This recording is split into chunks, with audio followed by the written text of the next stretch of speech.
네, 여러분 기다려주셔서 고맙습니다. 약속드린 시간 이제 2시가 되었는데요. 귀한 분들 모시고 본격적으로 행사를 시작해 보도록 하겠습니다. 네, 여러분들께 먼저 인사드리겠습니다. 오늘 행사 진행을 맡은 저는 구나희주입니다. 반갑습니다. 네, 먼저 바쁘신 일정에도 본 행사에 참석해 주신 분들 그리고 카카오 TV를 통해 시청하고 계신 시청자 여러분들께 진심으로 감사의 말씀을 드리겠습니다. 네, 오늘 포럼은 대구 연구개발특구본부가 주최하는 행사로 대구 ABB 산업의 성장 기반 구축과 그리고 기술 역량 강화로 지역 활성화를 위한 자리입니다. 지역 혁신 주체들 간의 공감대 형성과 그리고 발전 방향을 제언하는 데 그 목적이 있습니다. 네, 본격적으로 행사를 시작하기에 앞서 여러분들께 부탁의 말씀 한 가지만 드리도록 하겠습니다. 코로나19 방역 지침에 따라서 현장에 참석해 주신 분들께서는 조금 불편하시더라도 마스크를 끝까지 착용해 주시기를 부탁을 드리겠습니다. 안전하고 원활한 진행이 될 수 있도록 여러분들의 협조를 부탁드립니다. 네, 그럼 지금부터 2022 대구 ABB 산업 활성화 방안 포럼을 시작하도록 하겠습니다. 먼저 대구 연구개발특구본부 오영환 본부장님께서 인사 말씀 하시겠습니다. 여러분 큰 박수로 맞아주십시오.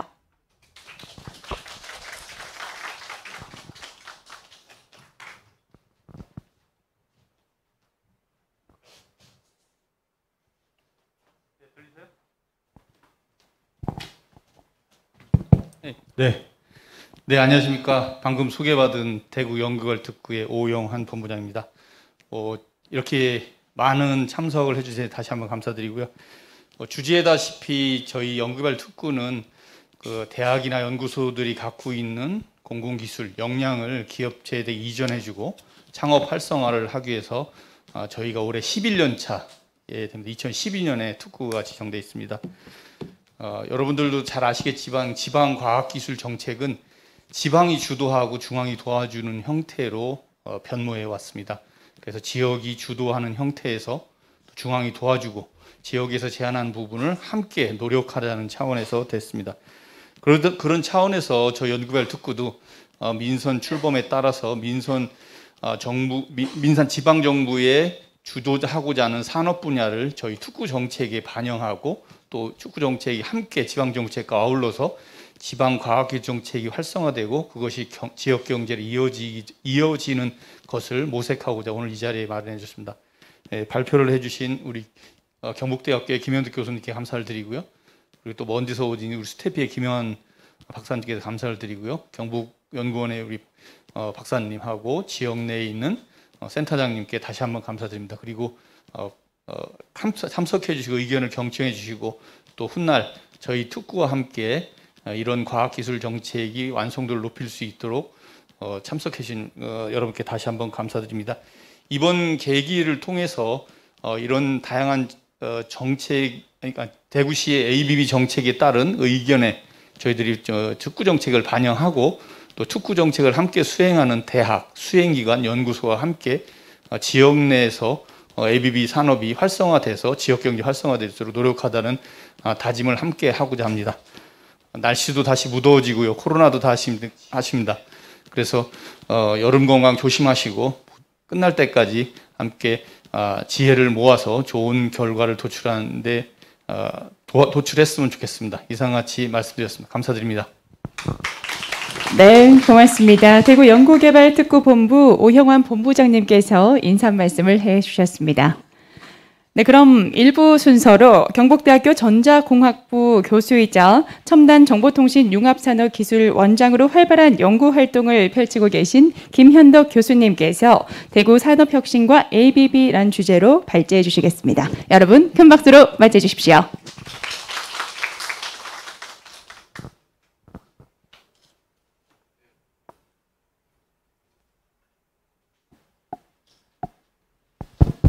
네, 반갑습니다. 오늘 발제를 맡은 김현덕입니다. 다시 한번 인사드리겠습니다. 오늘 제가 드릴 말씀은 이제 대구 산업혁신과 ABB입니다. 산업혁신이라는 것도 굉장히 어려운 주제이기도 하고 거기에 덧붙여서 이제 인공지능, 빅데이터, 블록체인과 같은 것들을 어떻게 연계할 것인가 사실 쉽지 않은 주제입니다만은 좀 저희가 전체적인 그림보다는 국가적인 과제가 아니라 지역에서 어떻게 할 것인가를 조금 중심으로 말씀을 드리겠습니다. ABB의 중요성에 관해서 먼저 좀 말씀드리겠습니다. 우리가 현재 4차 산업혁명 시대를 살고 있다고 대부분 얘기를 합니다.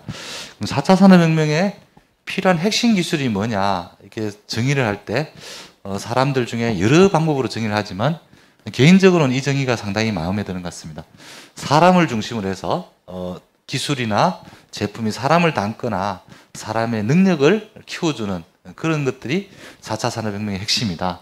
그래서 예를 들자면 사람이 가진 사고력, 감각 능력, 수족 이런 것들에 따라서 거기에 해당하는 기술이 있고 또 이런 것들을 연결하는 예를 들면 혈관과 같으나 신경과 같은 역할을 하는 것들이 있다. 그랬을 때 좀 중요한 것들이 이런 사고력과 관계된 인공지능이라든지 신경과 같은 또는 혈관 같은 역할을 하는 빅데이터 이런 것들이 있는 것 같습니다. 오늘 그 논의해야 될 ABB라는 것은 이와 같은 4차 산업혁명이라는 거대한 그 흐름의 핵심 기술들이기 때문에 각별한 의미가 있는 것 같습니다. ICT 기술 전망과 관련해서도 굉장히 의미 있는 ABB의 중요성을 도출한 사례들이 있습니다.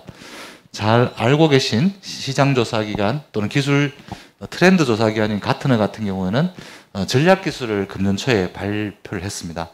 세 개 카테고리에 나눠가지고 신뢰를 설계하는 것, 그 다음 변화를 구축하는 것, 성장을 가속하는 분야별로 해서 각각 4개씩에서 총 12개가 ICT의 핵심 전략기술이다 이렇게 발표를 했습니다.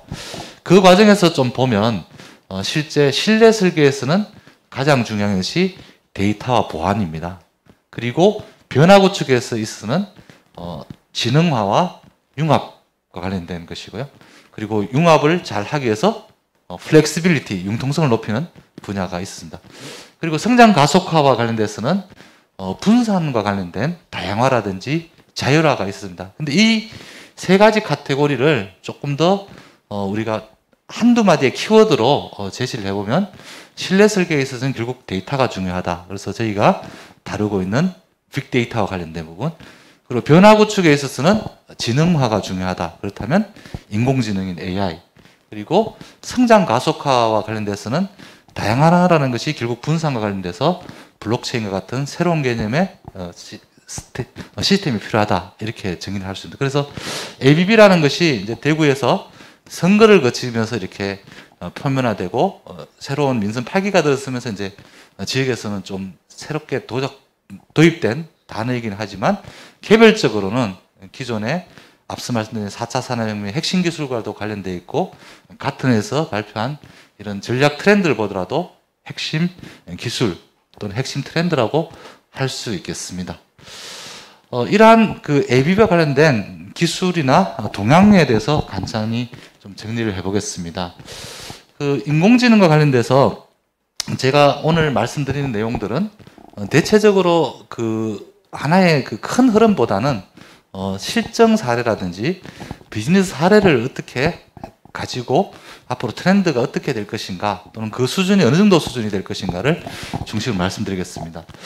인공지능과 관련해서는 뭐 전체적으로 최근에 정리되고 있는 게 비즈니스 활용 유망 사례는 한 3가지 정도로 지금 되는 것 같습니다.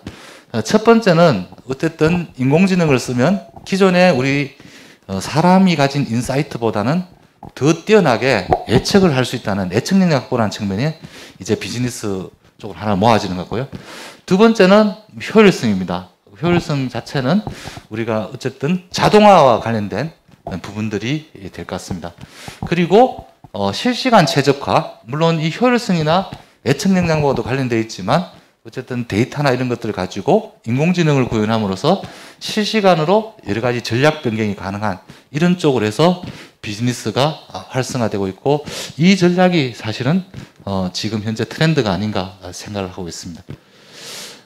제조업 쪽 분야 쪽 앞서 말씀드린 거는 이제 일반적인 뭐 전자상거래 같은 그런 분야라면 제조업 분야에서는 활용 사례가 한 뭐 4-5가지 정도로 좀 정리가 될 것 같습니다. 제조업에서 AI 관련돼서 가장 중요한 게 이제 지능형 검색입니다. 뭐 지능형 검색은 여러 차원에서 좀 접근이 가능하지만 최근에 이런 지능형 검색 중에 가장 그 핵심적으로 이 대두되고 있는 게 부품 파트 같은 거를 지능형으로 검색해서 여러 가지 중복된 부품을 줄일 수 있는 그런 사례들을 이야기합니다.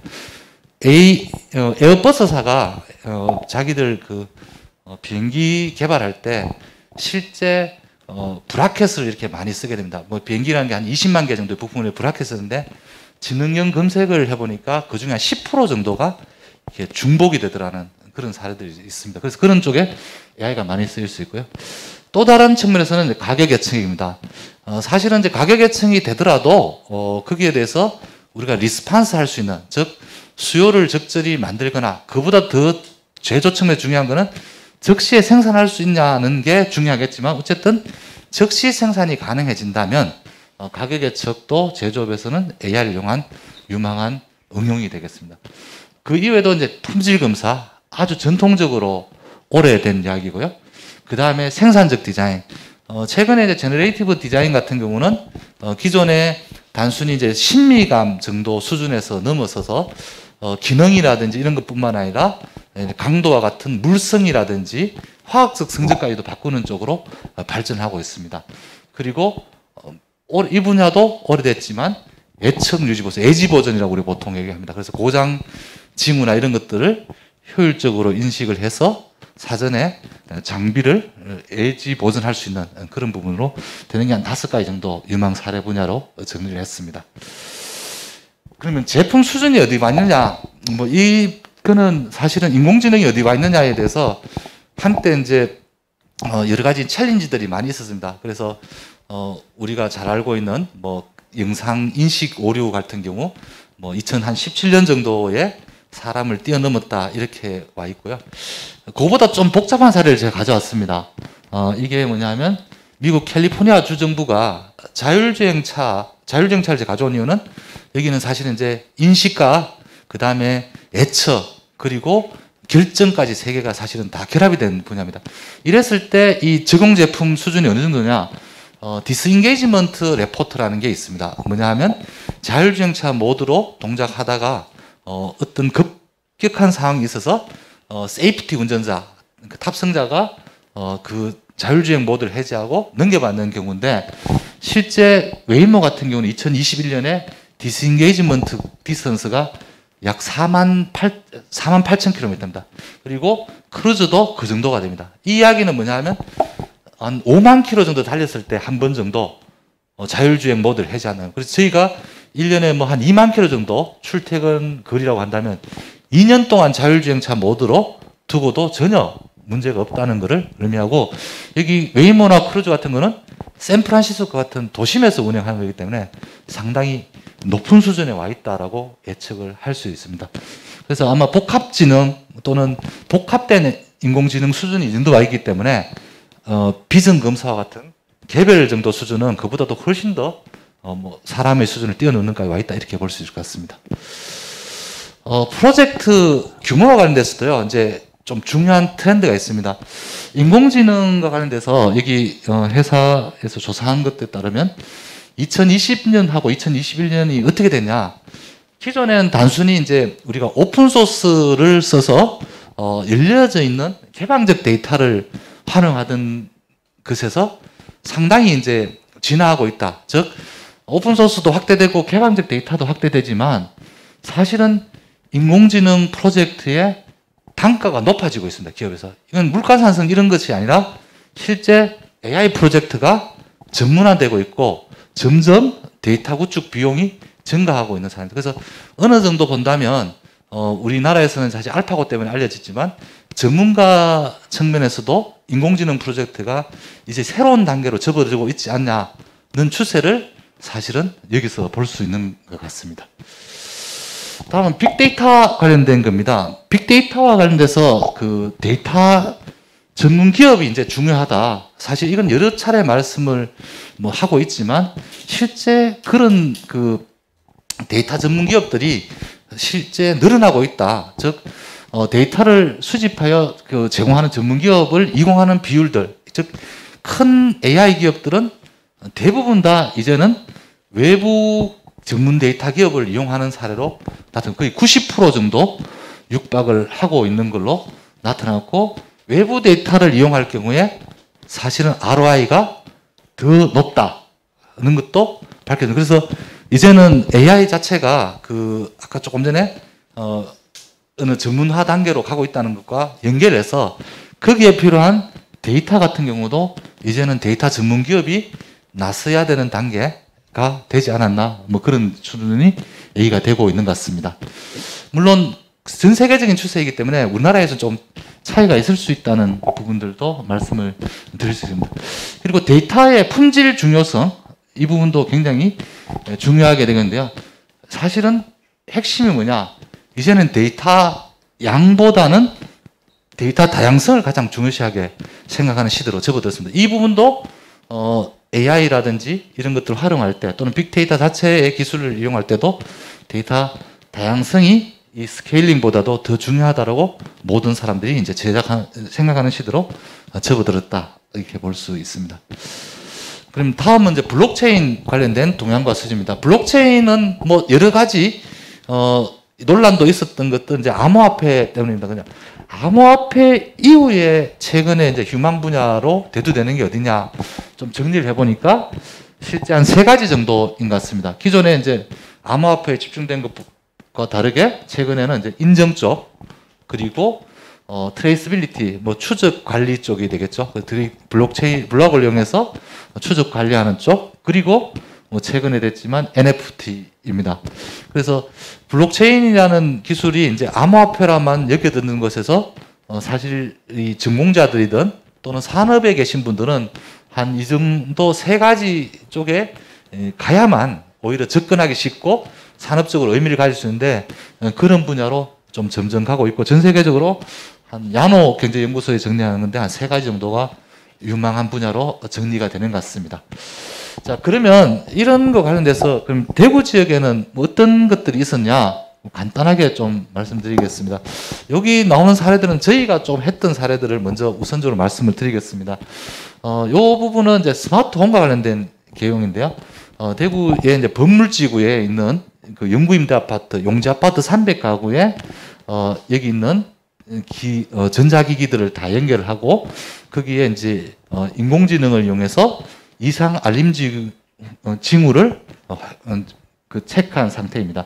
이때 이제 물 사용량이라든지 그 다음에 가스, 전기 사용량 같은 것들은 시계열로 분석을 하고 영상을 이용해서 실시간으로 분석할 때 여기에 이제 사용했던 보드들이 엣지 AI 보드를 사용을 했습니다. 실제 엣지 AI 보드를 사용하게 된 이유가 일단 이 과정 내에서 카메라가 동작하는 과정에서 영상 유출의 우려, 즉 우리가 해킹을 막는다고 하지만 통신선이 연결되어 있을 경우에는 이제 어쨌든 그 영상이 유출될 수 있기 때문에 저희가 했던 방법은 엣지 AI 보드를 사용하고 결과치만 로라와 같은 아주 저속 데이터망을 이용해서 전송하는 방법을 썼습니다.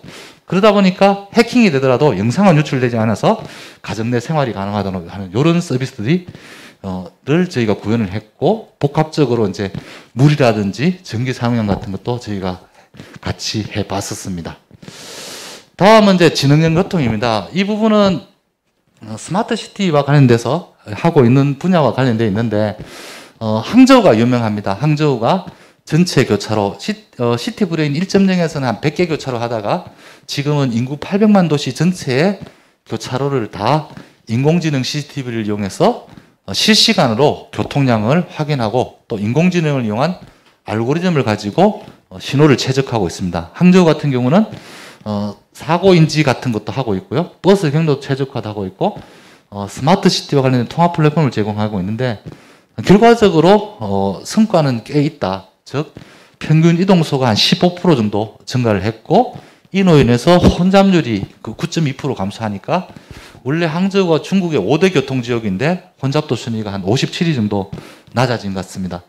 대구 같은 경우도 이제 국토부 지원으로 이 사업을 하고 있는데 인공지능을 이용해서 실시간으로 이제 교차로를 제어하기 위해서 저희가 사전에 한번 해봤습니다. 여기 기구 추측된 스마트 교차로 남구 대명로 구간에 한 3.9km 정도를 해서 비용 절감 효과 여기는 크게 3가지 정도가 있습니다. 하나는 혼잡이 줄어드니까 시간 비용이 줄이는 거, 그 다음에 연료가 적게 쓰게 되는 거, 그리고 환경 오염을 줄이는 오염 그 감소 효과 세 가지 효과를 했을 때 대구 전역으로 확대할 경우는 1년에 한 500억 정도 비용 절감이 가능하다. 사회적 편익이 500억 정도 창출된다는 것을 도로교통공단하고 애터리 대경권 지부에서 센터에서 같이 해서 한번 분석을 했고, 이 부분은 이제 가지고 대구 전역에 구축하는 프로젝트가 지금 진행되고 있습니다.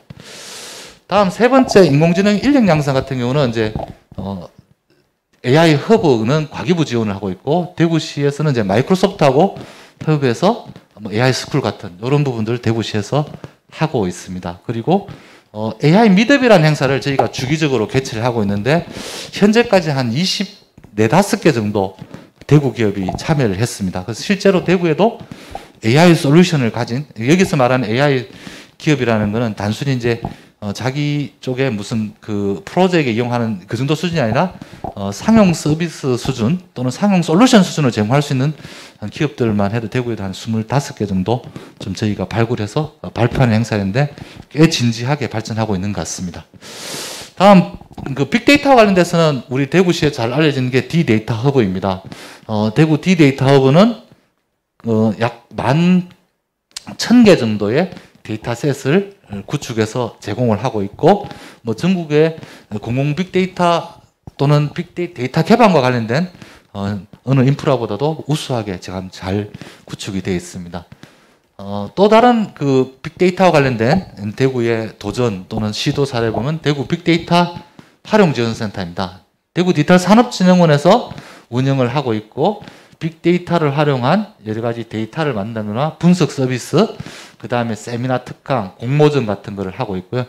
현재까지는 전동 보장구의 충전소 입지 최적화, 그 다음에 도서관 장치의 포화 문제 해결, 그 다음에 추천 시스템, 장애인 식당 추천 시스템, 그리고 생태 네트워크 구축과 관련된 이런 데이터를 실제 대구 빅데이터 활용센터에서 서비스를 했습니다. 즉 공공기관 또는 시 행정조직에서 요구할 경우 이와 관련된 프로젝트를 활용센터에서 해서 그것을 실제 시정이나 공공기관의 행정에 이용하는 그런 사례가 있습니다. 네, 그리고 빅데이터 관련돼서 저희가 하고 있는 중에 하나가 AI융합 실증랩입니다. 이 AI융합 실증랩은 인공지능과 관련된 영상 빅데이터를 구축하는 프로젝트이고요. 수성구에 있는 CCTV 관제센터에 약 1880대의 CCTV가 매일 녹화를 하고 있습니다. 그리고 그 녹화된 영상은 4주 동안 이렇게 보관을 하고 있습니다. 그래서 어마무시한 데이터가 모이는데 이 데이터를 가지고 법적 절차에 따라서 데이터 반출하는 체계를 거칩니다.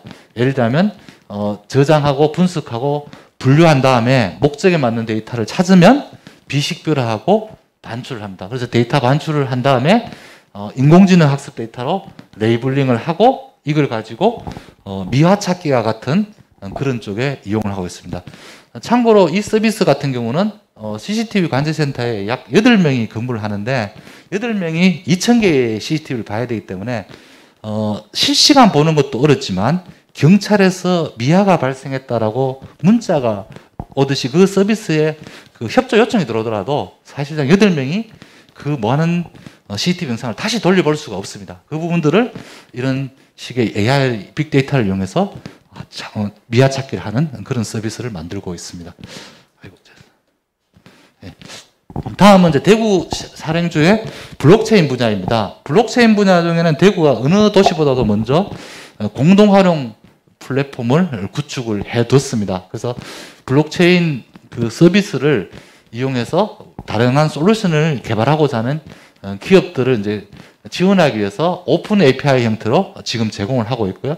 블록체인 공동 플랫폼 안에는 DID 기반의 회원 가입 시스템이라든지 시민 체감 서비스로서 그 동적 기반 QR 시스템, 그 다음에 자격 검증 시스템, 뭐 암호키 하드웨어 보안 강화 시스템 이런 것들을 지원을 하고 있습니다. 그러니까 이를 통해서 이제 블록체인 영역이기 때문에 DID 같은 걸 이용하면 이제 개인정보 유출을 차단하면서도 대구의 기업들이 다양한 서비스를 개발할 수 있는 그런 것을 제공하고 있습니다.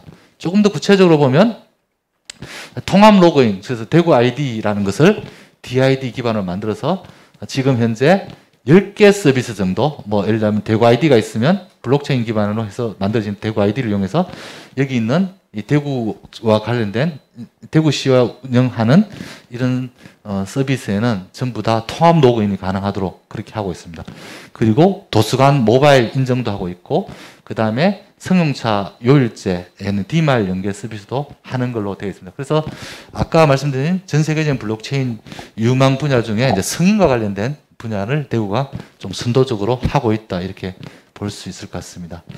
그 다음에 블록체인과 관련해서 저희가 했던 것 중에 트레이스빌리티와 관련된 사례도 있습니다. 요거는 뭐냐 하면 의료기기를 제조하는 과정에서는 ISO 13485 또는 GMP라는 프로세스에 따라서 엄청난 그 서류 작업이 필요합니다. 그래서 소재가 도입되고 이 소재를 제조하고 제조한 것 가지고 그다음에 가공을 해서 출하할 때까지 각 단계마다 서류가 쌓여야 되고 이런 부분이 있는데, 이 부분을 블록체인 기반으로 해서 제조 공정을 관리하고 있습니다. 그 목적은 이 서류를 저희가 수기로 다 하다 보니까 결국은 이제 에러가 감소하거나, 수기로 할 수밖에 없는 이유가 뭐냐 하면 나중에 저희가 이제 다시 이제 수정하거나 이런 것들을 막기 위해서 수기로 하는데, 그 휴먼 에러를 감소시키는 효과들이 있고, 특히 중요한 게 이제 블록체인을 이용하면 실시간 추적 관리가 가능한 장점이 있습니다.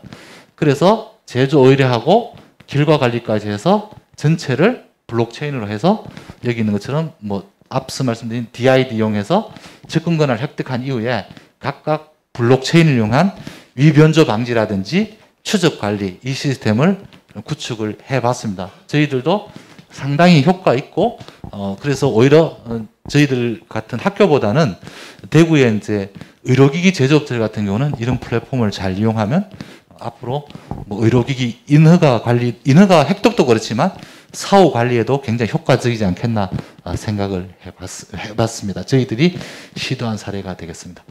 자, 그러면 이제 이 사례와 그 다음에 동향을 가지고 간단하게 제가 제언을 좀 드리고자 합니다.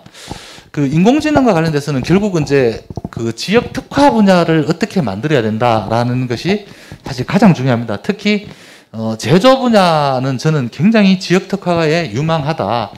예를 들면 이 사례 같은 경우는 지역의 기업 중에 한 사례인데, 학습 데이터를 이제 고무와 관련된 이 비전 검사와 관련된 학습 데이터를 구축해서 예를 들면 이렇게 어떤 결과가 나왔을 때, 이 제품이 나왔을 때 과연 고무가 너무 적어서 이런 프로세스에서 에러가 생겼는지 아니면 고무가 넘쳐서 생겼는지 이를 판단하는 시스템을 구축하고 있고, 이 시스템의 결과를 잘 이용하게 되면 결국은 제조 공정 자체의 파라미터를 이제 우리가 바꿀 수 있습니다. 그래서 일반적으로 할 때는 양품, 불량품만 사실 할 수 있다고 생각하지만 그것이 아니라 이런 식으로 원인을 분석을 해서 오히려 이제 중간 제조 과정에서 파라미터라든지 재료 투입량을 조정하는 이런 부분들이 있습니다.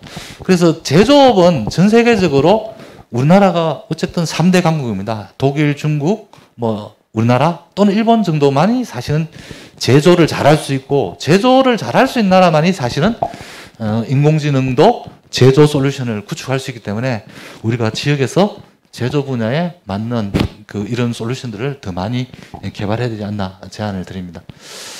두 번째는 이제 우리가 조금 인공지능 하면 항상 이제 오히려 큰 기업들, 소위 말하는 이제 네카라쿠베나 이런 쪽만 자꾸 생각을 하다 보니까 거기서 가진 데이터 양이라든지 인력과는 저희가 사실은 따라갈 수가 없습니다. 지역 기업들로서는. 그랬을 때 이제 조금은 우리가 조금 그래도 그 기업들 놓친 분야에서 하드웨어 융합 분야를 좀 생각을 해봐야 된다. 즉, 우리는 기본적으로 인공지능을 하려고 하면 GPU가 필요하다고 하지만 사실은 어떤 GPU가 필요한지 또는 어떤 하드웨어를 택할지에 따라서 전체 솔루션의 경쟁력은 확 달라집니다. 가령 예를 들면 수탑스 정도 되면, 예를 들면 뭐 엔비디아 제슨 나노인데 HD급 영상 1초에 한 3-4장을 인식할 거냐, 아니면 30타스 정도 되면 HD급 영상을 예를 들면 1초에 60프레임 정도, 그러니까 우리가 영상을 보통 30프레임을 하면 그거를 이제 2배 정도 할 수 있느냐, 아니면 200탑스 정도 되면 이건 사실 자율주행차 같은데 써야 되는 겁니다. 그래서 어느 하드웨어를 써야 되느냐에 따라서 경쟁이 많이 달라지고 특화 제품을 사실 만들 수 있습니다. 왜냐하면 여기 있는 이런 보드는 뭐 제가 엔비디아 제슨 나노를 예를 들었지만 하드웨어적으로 10만 원 이하짜리부터 수백만 원짜리가 돼 있고 그 솔루션이 결국 전력 소모나 이런 것도 관계가 있습니다. 예를 들면 배터리로 동작하는 AI 또는 팬 없이 동작할 수 있는 하드웨어 즉 AI 솔루션을 만들 수 있다면 충분히 우리가 경쟁력을 가질 수 있다. 그래서 지역에서는 오히려 이런 쪽에 좀 더 관심을 가졌으면 좋겠다 생각을 해봅니다. 세 번째 이제 두 번째 빅데이터입니다. 빅데이터는 결국 전 세계적으로 보면 빅데이터와 관련돼서 도대체 데이터를 누가 만들어야 되느냐 이 부분이 또는 데이터를 누가 관리하고 누가 생성해야 되는 데서 가장 많은 이슈가 있는 것 같습니다. 그래서 빅데이터를 도입하는데 여러 가지 실패 요인이 있지만 결국 기업 내에서 데이터 친화적인 문화가 있지 않고는 뭐 외주 줘서 데이터를 가공하든 기업 내에서 자체 생성을 하든 결국 실패를 한다. 그래서 도입 성과를 만족하는 기업 30%를 사실 못 넘고 있습니다. 왜 이렇게 되냐 하면 수많은 그 기술 투자를 하고 개발 투자를 하지만 이게 조직 문화 자체가 사실은 그렇게 개선되지 않는다. 그래서 지역 기업들이 어쨌든 빅데이터의 그 어떤 여러 가지 실패 프로젝트 사례를 봤을 때 결국 당장의 어떤 기술 개발 투자 이런 것보다는 차근차근 데이터 친화적인 문화를 갖추는 게 더 중요하다는 게 사실 이 핵심입니다. 여기는 제가 작성한 건 아니고 전 세계적으로 다른 큰 기업들도 봤을 때 똑같은 문화가 있더라. 그렇다면 이제 조직 안에 어쨌든 빅데이터 또는 데이터를 담당하는 임원을 둔다 또는 아니면 적어도 부서를 둔다는 것부터 해서 그리고 그 부서가 전담이 되는 것이 아니라 전 조직 자체가 데이터 친화적으로 바꾸는 것이 가장 중요한 우리 기업들의 과제가 아니겠냐 이렇게 생각을 하고 있습니다. 두 번째는 그 데이터의 이제 확보 관련돼서 결국은 전문 기업하고 연계하는 게 이제 필요한 시점에 맞는 것 같습니다. 그 왜 이렇게 됐냐면 여기 있는 사례를 보면 데이터 그리고 데이터를 이용한 AI를 솔루션을 봤을 때 통계적으로 그 어떤 AI 솔루션을 만들어낸 기업들이 시장에 론칭하고 난 이후에 약 87% 정도, 그러니까 19이죠, 그죠? 19이 분기에 한 번씩 그 AI 모델을 업데이트하고 있습니다. 그 이야기는 그 90%의 기업이 새로운 데이터셋을 다 만든다는 겁니다. 그래서 우리가 예전에 IT 솔루션에 예를 들면 뭐 업데이트하는 주기 이런 거 봤을 때 이 AI 같은 경우는 사실 데이터를 만들어야 되기 때문에 즉 빅데이터를 확보해야 되기 때문에 굉장히 업데이트가 어려운 상황에도 불구하고 전 세계적인 추세를 봤을 때는 뭐 예를 들면 19은 분기 안에 데이터를 업데이트하는 상황이에요. 그래서 어떤 데이터 전문 기업과 연계하거나 또는 기업 내 데이터 전문 역량을 확보하거나 결국은 이제는 조금 더 데이터를 이용한 AI 업데이트가 빠르지 않으면 시장의 경쟁에 살아날 수 없다. 뭐 그런 것들이 여기서 하는 그 인사이트가 아닌가. 그래서 저도 이제 그게 중요한 거라고 보고 있습니다. 그 다음에 그 선입견을 뺏겨야 되는데요. 저희 같은 이제 대학에 있거나 공공 프로젝트를 하다 보면 몇 가지 그 선입견이 있습니다. 첫 번째가 뭐냐면 막연하게 데이터를 많이 모으면 언제든지 활용할 수 있다는 이런 선입견이 있습니다. 저는 이 생각이 어느 시점까지는 맞을 수 있다고 생각하는데 사실 언젠가는 없는 것 같습니다. 우리는 PC 한번 PC에 그 폴더나 파일 정리 안 하고 나중에 한번 하지라고 생각하다 보면 10년, 20년 가는 거하고 비슷하게 사실은 데이터는 쌓아봤자 거의 의미가 없습니다. 왜 그러냐면 목적의식적으로 쌓지 않으면 나중에 돼서는 그게 의미가 없어요. 그래서 지역에서도 기업들하고 얘기하다 보면 일단 쌓아놓고 본다는 생각을 많이 하는 게 하나 있고요. 두 번째는 우리 주변에 데이터가 참 많은데 규제 때문에 못 모은다라든지 또는 개방을 안 해줘서 못 모은다. 특히 공공 데이터에서 그렇게 많은 얘기를 하거든요. 근데 아까 우리 데이터 허브 같은 경우 11,000개 정도의 데이터셋이 있습니다. 거기뿐이겠습니까? 정부의 뭐 여러 가지 데이터셋들 중에 실제 많은 데이터가 있지만 진짜 그걸 가지고 우리가 활용할 만한 데이터가 있냐? 저는 오히려 거의 없다라고 생각합니다. 그러면 이제 어떻게 되냐? 직접 만들어야 되는 상황입니다. 그래서 이 부분들이 이제 우리가 해요. 그래서 데이터를 획득하고 정제하고 가공하는데 실제 앞으로는 획득과 정제에 훨씬 더 많은 돈이 투자되고 노력이 돼야 되지 않나. 그래야만 좋은 솔루션을 만들 수 있다는 생각을 합니다.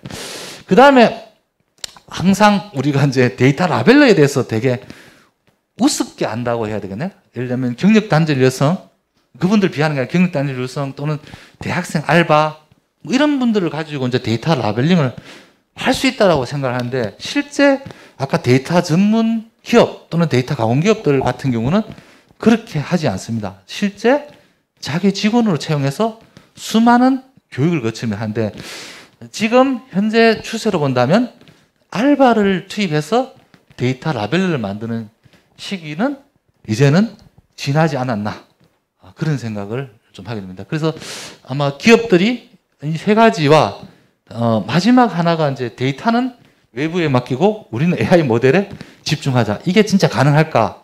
아까 말씀드렸듯이 4개월 한 번씩 분기별로 보면 3개월 한 번씩 업데이트를 하려면 진짜 이게 가능할까?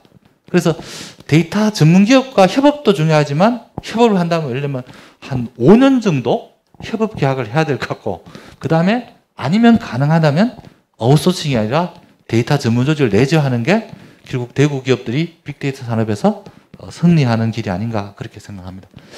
그다음에 블록체인과 관련돼서는 제가 이제 블록체인은 사실은 뭐 기술적인 문제라기보다는 어떤 분야에 좀 집중할까라는 게 핵심인 것 같습니다. 왜냐하면 암호화폐 이후에 결국 블록체인 분야는 암호화폐를 대체할 만한 응용 분야를 못 찾으니까 계속 이게 뒤쳐져 있거나 아니면 이제 관심을 못 끄는 데인데 저는 그래 봤을 때 우리 지역에도 게임 기업 많은데 이제 플레이 투 언 같은 모델들 최근에 유행을 하고 있습니다. 결국 플레이 투 언 모델 같은 경우는 플레이하면 이제 돈 주가지고 그걸 이제 암호화폐로 발행하는 이런 것인데 사실 암호화폐 채굴 과정이 기존에는 이제 뭐 열심히 알다시피 GPU 돌려가지고 하던 이런 것보다는 이런 모델에서 지역 게임 업체들도 게임 자체의 플레이와 그것을 이용한 이제 어떤 암호화폐를 발행한다든지 이런 쪽으로 한번 진출해보면 어떠냐. 전 세계적으로 최근에 뭐 1세대 그 암호화폐 기업, 여기 태국 기반이었던 이 기업 이후에 2세대도 많이 나오고 하니까 한번 좀 해볼 필요가 있지 않나 생각을 해봅니다. 두 번째는 이제 영원한 숙제가 될 수도 있는데 IPO 갈 거냐, ICO 갈 거냐. 사실 이슈가 있는 것 같습니다. 제가 아시는 분들도 IPO를 하다가 안 되니까 ICO 가는 분도 있는데 결국 이제 ICO도 저는 뭐 적극적으로 추천해보고 싶습니다. 근데 다만 이걸 하려고 하면 B2C 분야가 돼야 된다. 즉 B2B 분야만으로 자기가 가지고 있는 솔루션 또는 그것이 서비스를 이용하는 사람이 그렇게 한정될 경우에는 사실 ICO 효과가 별로 없습니다. 그래서 해외에서는 마이데이터 사업 같은 거 하면서 데이터 모으는 대가로 이제 어쨌든 암호화폐 주고 그걸 나중에 이제 ICO를 해서 여러 가지 어떤 하나의 생태계를 만드는 사례가 있는데 저희들도 그런 식의 B2C 그리고 사람 많이 모은 야만 ICO도 성공할 수 있기 때문에 그런 전망을 가진 비즈니스 분야들은 기업들은 한번 해볼 필요가 있지 않을까 생각합니다. 그 다음에 개인정보 연계 판매 이게 좀 아까 마이데이터하고 관련된 건데요. 개인정보를 판매해 가지고 여러 가지 이제 빅 블록체인과 또는 ICO하고 연계하는 게 있습니다. 물론 블록체인 자체만으로도 개인정보를 판매하는데 여러 가지 도움이 됩니다. 예를 들면 내 개인정보를 다른 사람이 도용할 수 없게 하는 이런 부분들도 있고 이용을 하더라도 트레이스빌리티를 통해서 이용 사례를 우리가 추적하는 경우도 있겠지만 물론 그런 측면에서 이용과 함께 앞에서 말씀드린 개인정보 판매와 데이터 연계하는 이런 모델들이 해외에는 많이 왔으니까 우리도 한번 시도해 볼 수 있지 않을까 생각합니다. 죄송합니다. 네. 네, 전체적으로 이제 간단하게 제안을 드리고 제가 맺은 말입니다. 대구 산업혁신과 ABB인데 사실 ABB는 우리 민선 8기에서 5대 산업 분야 중에 하나입니다. 그런데 이제 5대 산업에 다른 산업들이 뭐냐면 헬스케어라든지 UAM이라든지 로봇이나 반도체가 있습니다. 그래서 ABB가 잘 되기 위해서는 우리가 기본 IT 인프라가 있어야 되고 IT 산업 내적으로 예를 들면 게임이나 메타버스나 콘텐츠 쪽에 이제 ABB를 활용한 것도 있지만 사실 이쪽 산업 육성의 하나의 큰 촉진자 역할을 하는 게 ABB입니다. 그래서 이쪽 헬스케어부터 반도체까지 그 산업의 육성을 지원할 뿐만 아니라 이끄는 측면에서 하나의 ABB를 고려해 볼 수도 있을 것 같고요. 그래서 헬스케어 산업 기업들도 ABB는 반드시 활용해야 된다는 관점에서 좀 접근할 필요가 있습니다. 또 다른 측면에서는 이제 시장 혁신 또는 시민의 편익 관점에서 ABB를 이용하면 뭐 교통부터 복지라든지 안전이나 교육 이런 것들이 훨씬 더 효과적인 서비스를 제공할 수 있기 때문에 서비스의 효율화라는 측면에서 한번 접근해 볼 필요가 있습니다. 그래서 저는 ABB를 지역 내에서 활용할 때는 결국 IT 산업 내에서의 하나의 역할이 있을 것이고 인접 산업과의 관계 문제 그리고 시정 혁신 또는 시민 편익과의 관점 세 가지 부분에서 이제 서비스를 발굴하거나 기술을 개발하거나 솔루션을 만드는 것이 필요하다고 얘기하면서 제 발표를 일단 마치겠습니다. 감사합니다. 네, 대구 산업혁신과 ABB에 대해서 발표해 주셨습니다. 여러분 열정적으로 또 발표해 주신 김현덕 교수님께 여러분 다시 한번 큰 박수 부탁드립니다. 네, 이것으로 1부 행사를 마치고 2부는 패널 토론을 앞두고 있습니다. 여러분 잠시 휴식 시간 가지고 2부 토론 시간을 마셔볼까 하는데요. 지금 시간이 2시 41분을 지나고 있습니다. 5분을 드리려니까 시간이 좀 애매하네요. 네, 2시 45분까지 잠시 휴식하시고 지금 이 자리에서 패널 토론 계속해서 이어가도록 하겠습니다. 고맙습니다. 오늘 참석하신 패널분들 모시고 대구 ABB 산업 활성화 방안을 주제로 토론을 진행해 보도록 하겠습니다. 그럼 오늘 참석해 주신 좌장 및 패널분들을 먼저 소개해 드리도록 하겠습니다. 호명되신 분들께서는 일어나셔서 인사를 해주시면 되겠고 우리 패널분들이 인사해 주실 때마다 객석에서는 큰 박수로 맞이해 주시면 대단히 고맙겠습니다. 네, 먼저 좌장이십니다. 과학기술정책연구원 김영환 연구위원님을 소개해드립니다. 네, 계속해서 패널 분들을 소개해드리도록 하겠습니다. 먼저 경북대학교 김현덕 교수님이십니다.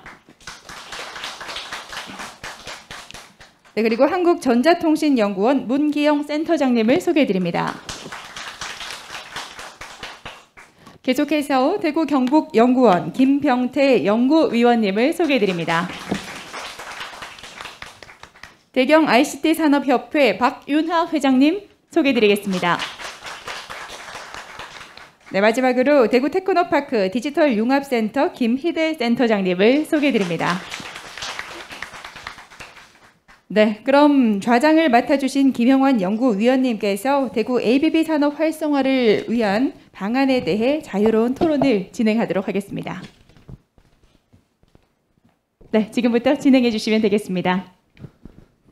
네, 안녕하세요. 저는 오늘 패널 토론의 진행을 맡은 김영환이라고 합니다. 오늘 생각보다 코로나 상황도 좀 심각해졌는데 많은 분들이 또 참석을 해주셔서 오늘 행사의 의의와 또 중요성에 대해서 또 실감하는 자리가 아닌가 싶습니다. 더불어 지금 대구의 새로운 시정의 핵심적인 키워드로 떠오르고 있는 ABB 산업에 대한 여러분들의 관심, 참석자분들의 관심도 엿볼 수 있는 자리 같습니다. 저희가 오늘 패널 토론 한 50분 정도 이렇게 진행이 되는데요. 먼저 오늘 발제를 해주신 김현덕 교수님 말씀 전반적으로 잘 들었고요. 그 내용이 이제 대략적으로는 그 4차 산업혁명이 인간을 뛰어넘는 기술 플러스 인간을 닮은 제품을 만드는 이제 새로운 어떤 패러다임이라고 설명을 해주셨고, 인공지능과 빅데이터, 블록체인에 관련해서 각각이 지금 대구시의 어떤 상황에 맞춰 가장 잘할 수 있는 분야, 그리고 특화할 수 있는 역량, 그리고 사례들, 그리고 앞으로 나아가야 될 방향, 핵심적인 키워드들까지도 잘 정리가 일목요연하게 되어 있어서 많은 이해를 할 수가 있었습니다. 여러분들이 사실은 이런 어떤 청사진을 그려놓고 또 생각을 해봤을 때 우리 대구시의 현황은 또 녹록치만은 않겠다라는 생각을 하시게 될 텐데요. 오늘 여기 패널 토론 참석자분들을 통해서 여러분들이 갖고 계시는 그 지역의 ABB 산업의 역량과 실태, 현황, 그리고 앞으로의 가능성 이런 것들을 타진해 볼 수 있도록 자유로운 토론이 그리고 또 유익한 토론이 될 수 있도록 그렇게 진행을 해보겠습니다. 먼저요. 사실은 저희가 아까 발제자 말씀에서도 여러 가지로 이제 기술적인 분야, 산업적인 활용의 분야에 대해서는 많은 설명을 들었고요. 실제 그러면 이제 대구시의 ABB 산업의 현황이나 역량, 경쟁력, 잠재성 이런 것들은 무엇이 있을까, 어떤 부분이 강점일까라는 부분에 대해서 고민을 좀 많이 하실 것 같은데요. 먼저 우리 제가 순서를 좀 임의적으로 그 질문의 특성에 맞춰서 좀 조정을 해보겠습니다. 먼저 우리 그 김병태 위원님, 대구경부연구원의 김병태 위원님께서 좀 대답을 해주셨으면 좋겠는데요. 일단 앞에서 말씀드린 그 청사진을 실현하기 위해서 과연 우리 대구 경북까지 포함한 이제 이 지역의 ABB 산업의 동향이나 그 환경 이런 부분은 어떠한지 조금 얘기를 해주셨으면 좋겠습니다. 그리고 어떤 부분이 그 지역 내 환경에 있어서 ABB 산업에 있어서 우리 대구시와 경북의 강점이 될 수 있는지 이런 부분들에 대해서도 좀 말씀을 해주셨으면 좋겠습니다. 예, 김병태입니다. 어렵습니다. 우선은 어려운 것 같고요. 아까 우리 김현덕 교수님 마지막 쪽에 말씀해 주신 내용들이 저는 의미 있게 가슴에 와닿는데요. 이게 ABB 산업이라는 자체가 우리 다른 산업들을 지원하고 선도하는 기반 산업인 것 같습니다. 그 자체의 산업도 뭐 중요하지만도요. 서비스하고 그리고 지역민들의 편익을 제고하는 아주 중요한 산업인 것은 분명한 것 같습니다. 제가 한 사례를 하나 먼저 좀 말씀드리려고 하는데요. 아마 여기 계신 분들 중에 과학기술계에 계신 분들은 잘 아실 텐데 NTIS라는 그 데이터가 있지 않습니까? 뭐 국가과학기술 뭐 통계 서비스 이렇게 해가지고요. 그 데이터가 누구도 다 접근을 할 수가 있습니다. 어마무시합니다. 안에 보시면요. 엑셀로 돼 있어가지고요. 한 개의 연도만 하더라도 셀로 본다면은 약 한 4만 개 정도 될 겁니다. 아마. 이게 한 3년치 반 되면 한 10만 개 정도 될 겁니다. 아마. 개인적 욕심이 하나 생겼어요. 최근에. 대구시에서 의뢰도 왔었는데 대구시의 그 개별 기업. 우리가 보통 NTIS의 데이터라고 하면 뭐 대구시의 산하견의 무슨 뭐 연구비의 뭐 흐름이라든지 이런 것들은 바로 거기서 데이터가 뭐 2, 3초 내로 그냥 다 나오지 않습니까? 그걸 원하는 게 아니라 대구에서 NTIS에 참여한 개별 기업, 그 기업명이 쪼로록 나오는 겁니다. 그 개별 기업의 역량을 좀 파악할 수 있는 방법이 없냐라고 했는데 그것 가능할 겁니다. 아마 그 안에 다 있기 때문에. 있는 데이터는 어마무시하게 많은데 그것을 뭐 예를 들어 평화 기업이라는 평화발레오라고 하면 평화발레오의 뭐 몇 년치 이게 그거 하나만 뽑아내는 것도 쉬운 것은 아닌데 거기에서 그것이 3년치를 보면서 우리 대구에 과거 10대 산업이라는 게 있었습니다. 가장 넓게 봤을 때 5+1도 있었습니다만은 10대 산업별도 나누어 가지고 그리고 이것이 10대 산업을 나누니까 NTIS에 접근하기 쉽지 않아요. 그래서 중간에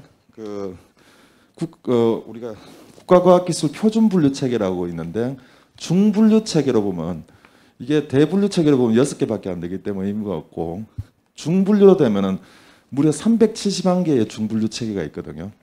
그 체계로 나눠서 이렇게 구분을 한번 했으면 좋겠다. 그러면 뭐 평화발레오는 3년치의 국가연구개발사업에서 우리 대구의 10대 산업 중에 어떤 분야 그리고 그 분야가 그 국가과학기술 표준분류의 370만개에서 어떻게 연결이 되느냐라는 것을 교과서적으로 그림은 간단하게 나옵니다. 근데 그 자체를 엑셀로 돌린다면 아마 제가 보기에 거의 불가능이고 돌려봐야 그 자체가 정확성, 신뢰성도 별로 없을 것 같아요. 마침 우리 연구원에 뭐 AI 센터인가 뭔가가 있어가지고요. 전문가가 돌렸더니만 5초 만에 나오더라고요. 아, 대단합니다, 아주. 이게 바로 제가 보기에 그 양질의 데이터, 양질의 빅데이터가 있다면 그게 NTIS 데이터라고 저는 보거든요. NTIS 데이터가 양질의 데이터가 아니라고 하시는 분은 아무도 없을 겁니다. 그게 전부 정제되어 있기 때문에 양질의 데이터를 가지고 AI가 우리가 원하는 뭔가를 명령을 하게 된다면 결과는 5초 내지 6초 만에 나온다는 거죠. 그래서 뭐 적당한 보고서를 한번 낸 적이 있습니다. 최근에요. 그렇게 그걸 하면서 이제 느낀 것이 그 가장 기본적인 빅데이터를 가지고 양질의 데이터를 가지고 우리가 원하는 AI를 활용해서 더 나가서 조금 더 성장할 수 있다면 블록체인까지 이제 성장할 수 있지 않겠나 하는 이제 생각이 듭니다. 모두 설명이 너무 길었는 것 같고요. 우리 대경권 자체에서 우리 민선 8기를 시작하면서 대구에도 5대 산업에 ABB 산업이 당연히 들어가 있고 우리 지역에 경북에도 5대 메가테크라고 하더라고요. 메가테크라고 해서 인공지능과 메타버스가 들어가 있습니다. 그래서 대구 경북 전체 차원에서도 우리 ABB 산업에 대해서 집중적으로 육성을 하겠다는 의지는 있겠고요. 윤석열 정부에서도 여기도 5가 메가테크라고 이야기하더라고요.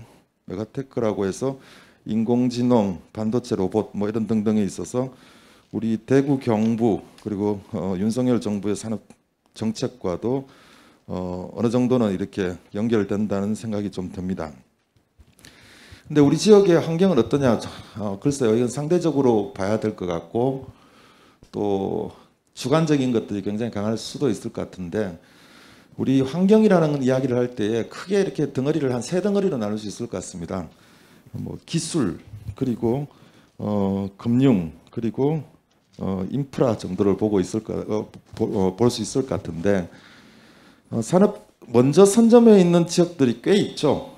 예를 들어서 뭐 AI 같은 광주가 있고 그 다음에 블록체인 같은 경우는 부산이 지금 선점해 있는 것 같은데 우리 지역 그쪽은 그쪽 나름대로의 뭐 좋은 환경이 있다고 저는 보고 또 우리 나름대로의 좋은 환경이 있지만 선점돼 있으니 중복할 필요는 없을 것 같고요. 우리만의 특성화된 지역에 특성화되어 있는 생태계를 잘 봐서 우리 지역만에 맞는 AI 또는 뭐 블록체인, 빅데이터를 이제 만들면 되지 않겠나, 산업을 일으키면 되지 않겠나 하는 생각이 듭니다. 그걸 구체적으로 우리가 어떤 환경이 좋고 어떤 환경이 좋고라는 것을 말씀을 드릴 수도 있겠지만 지금 뭐 시간 관계상 한계가 있을 것 같고요. 뭐 대표적인 게 이런 거겠죠. 우리 그 첨복단지 내에 의료기관들이 많으니까 관련된 산학연이 잘 구축되어 있으니까 우리가 블록체인을 하든 또는 그 빅데이터를 하든 이쪽에 관련돼서 의료 서비스 같은 의료 데이터를 기반으로 해서 한다면은 그 굉장히 그 특화도 될 수 있을 것 같고 훨씬 더 좋은 성과를 낼 수 있지 않겠나 하는 생각이 듭니다. 근데 다만 이제 이런 것들을 하기 위해서 가장 중요한 것이 우리는 인프라 같은 것들에 관심이 많은 이유가 결국은 인프라가 잘 깔려야지 뭐 국비 확보도 되고 또 거기에 기업들이 많이 오지 않겠나는 뭐 당연한 그 이유가 있지만 그것보다도 더욱 중요하진 않지만 그만큼 중요한 것 중에 하나가 사람 문제인 것 같아요. 인력 문제하고 금융 문제라고 보는데 인력 문제도 저희들은 나름 환경이 좋을 것 같아요. 경북대 우리 전자공학부가 뭐 우리나라에서 대단한 데입니다. 잘 아시겠습니다만 전자공학부에 전임 교수님만 100분이 넘으세요. 이런 큰 대학 학과가 있는 데가 우리나라에 없을걸요 아마. 예, 제가 알기로는. 그래서 인력 양성도 충분히 된다고 저희들은 생각을 하고 다만 조금 한계가 있는 게 금융의 한계는 있을 것 같아요.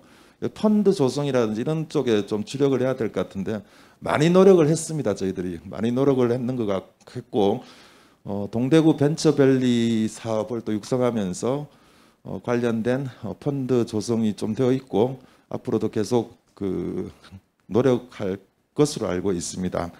그래서 결론적으로서 우리 대구 경북의 ABB 산업을 위한 강점과 경쟁력 그리고 환경은 뭐 나름 괜찮다고 생각을 하고 앞으로 또 우리 시장님께서 4년에 중점적으로 주력해야 되는 하나의 산업 분야이기 때문에 좀 더 지켜보면 훨씬 더 좋은 결과가 나오지 않겠나 우선 말씀을 드립니다.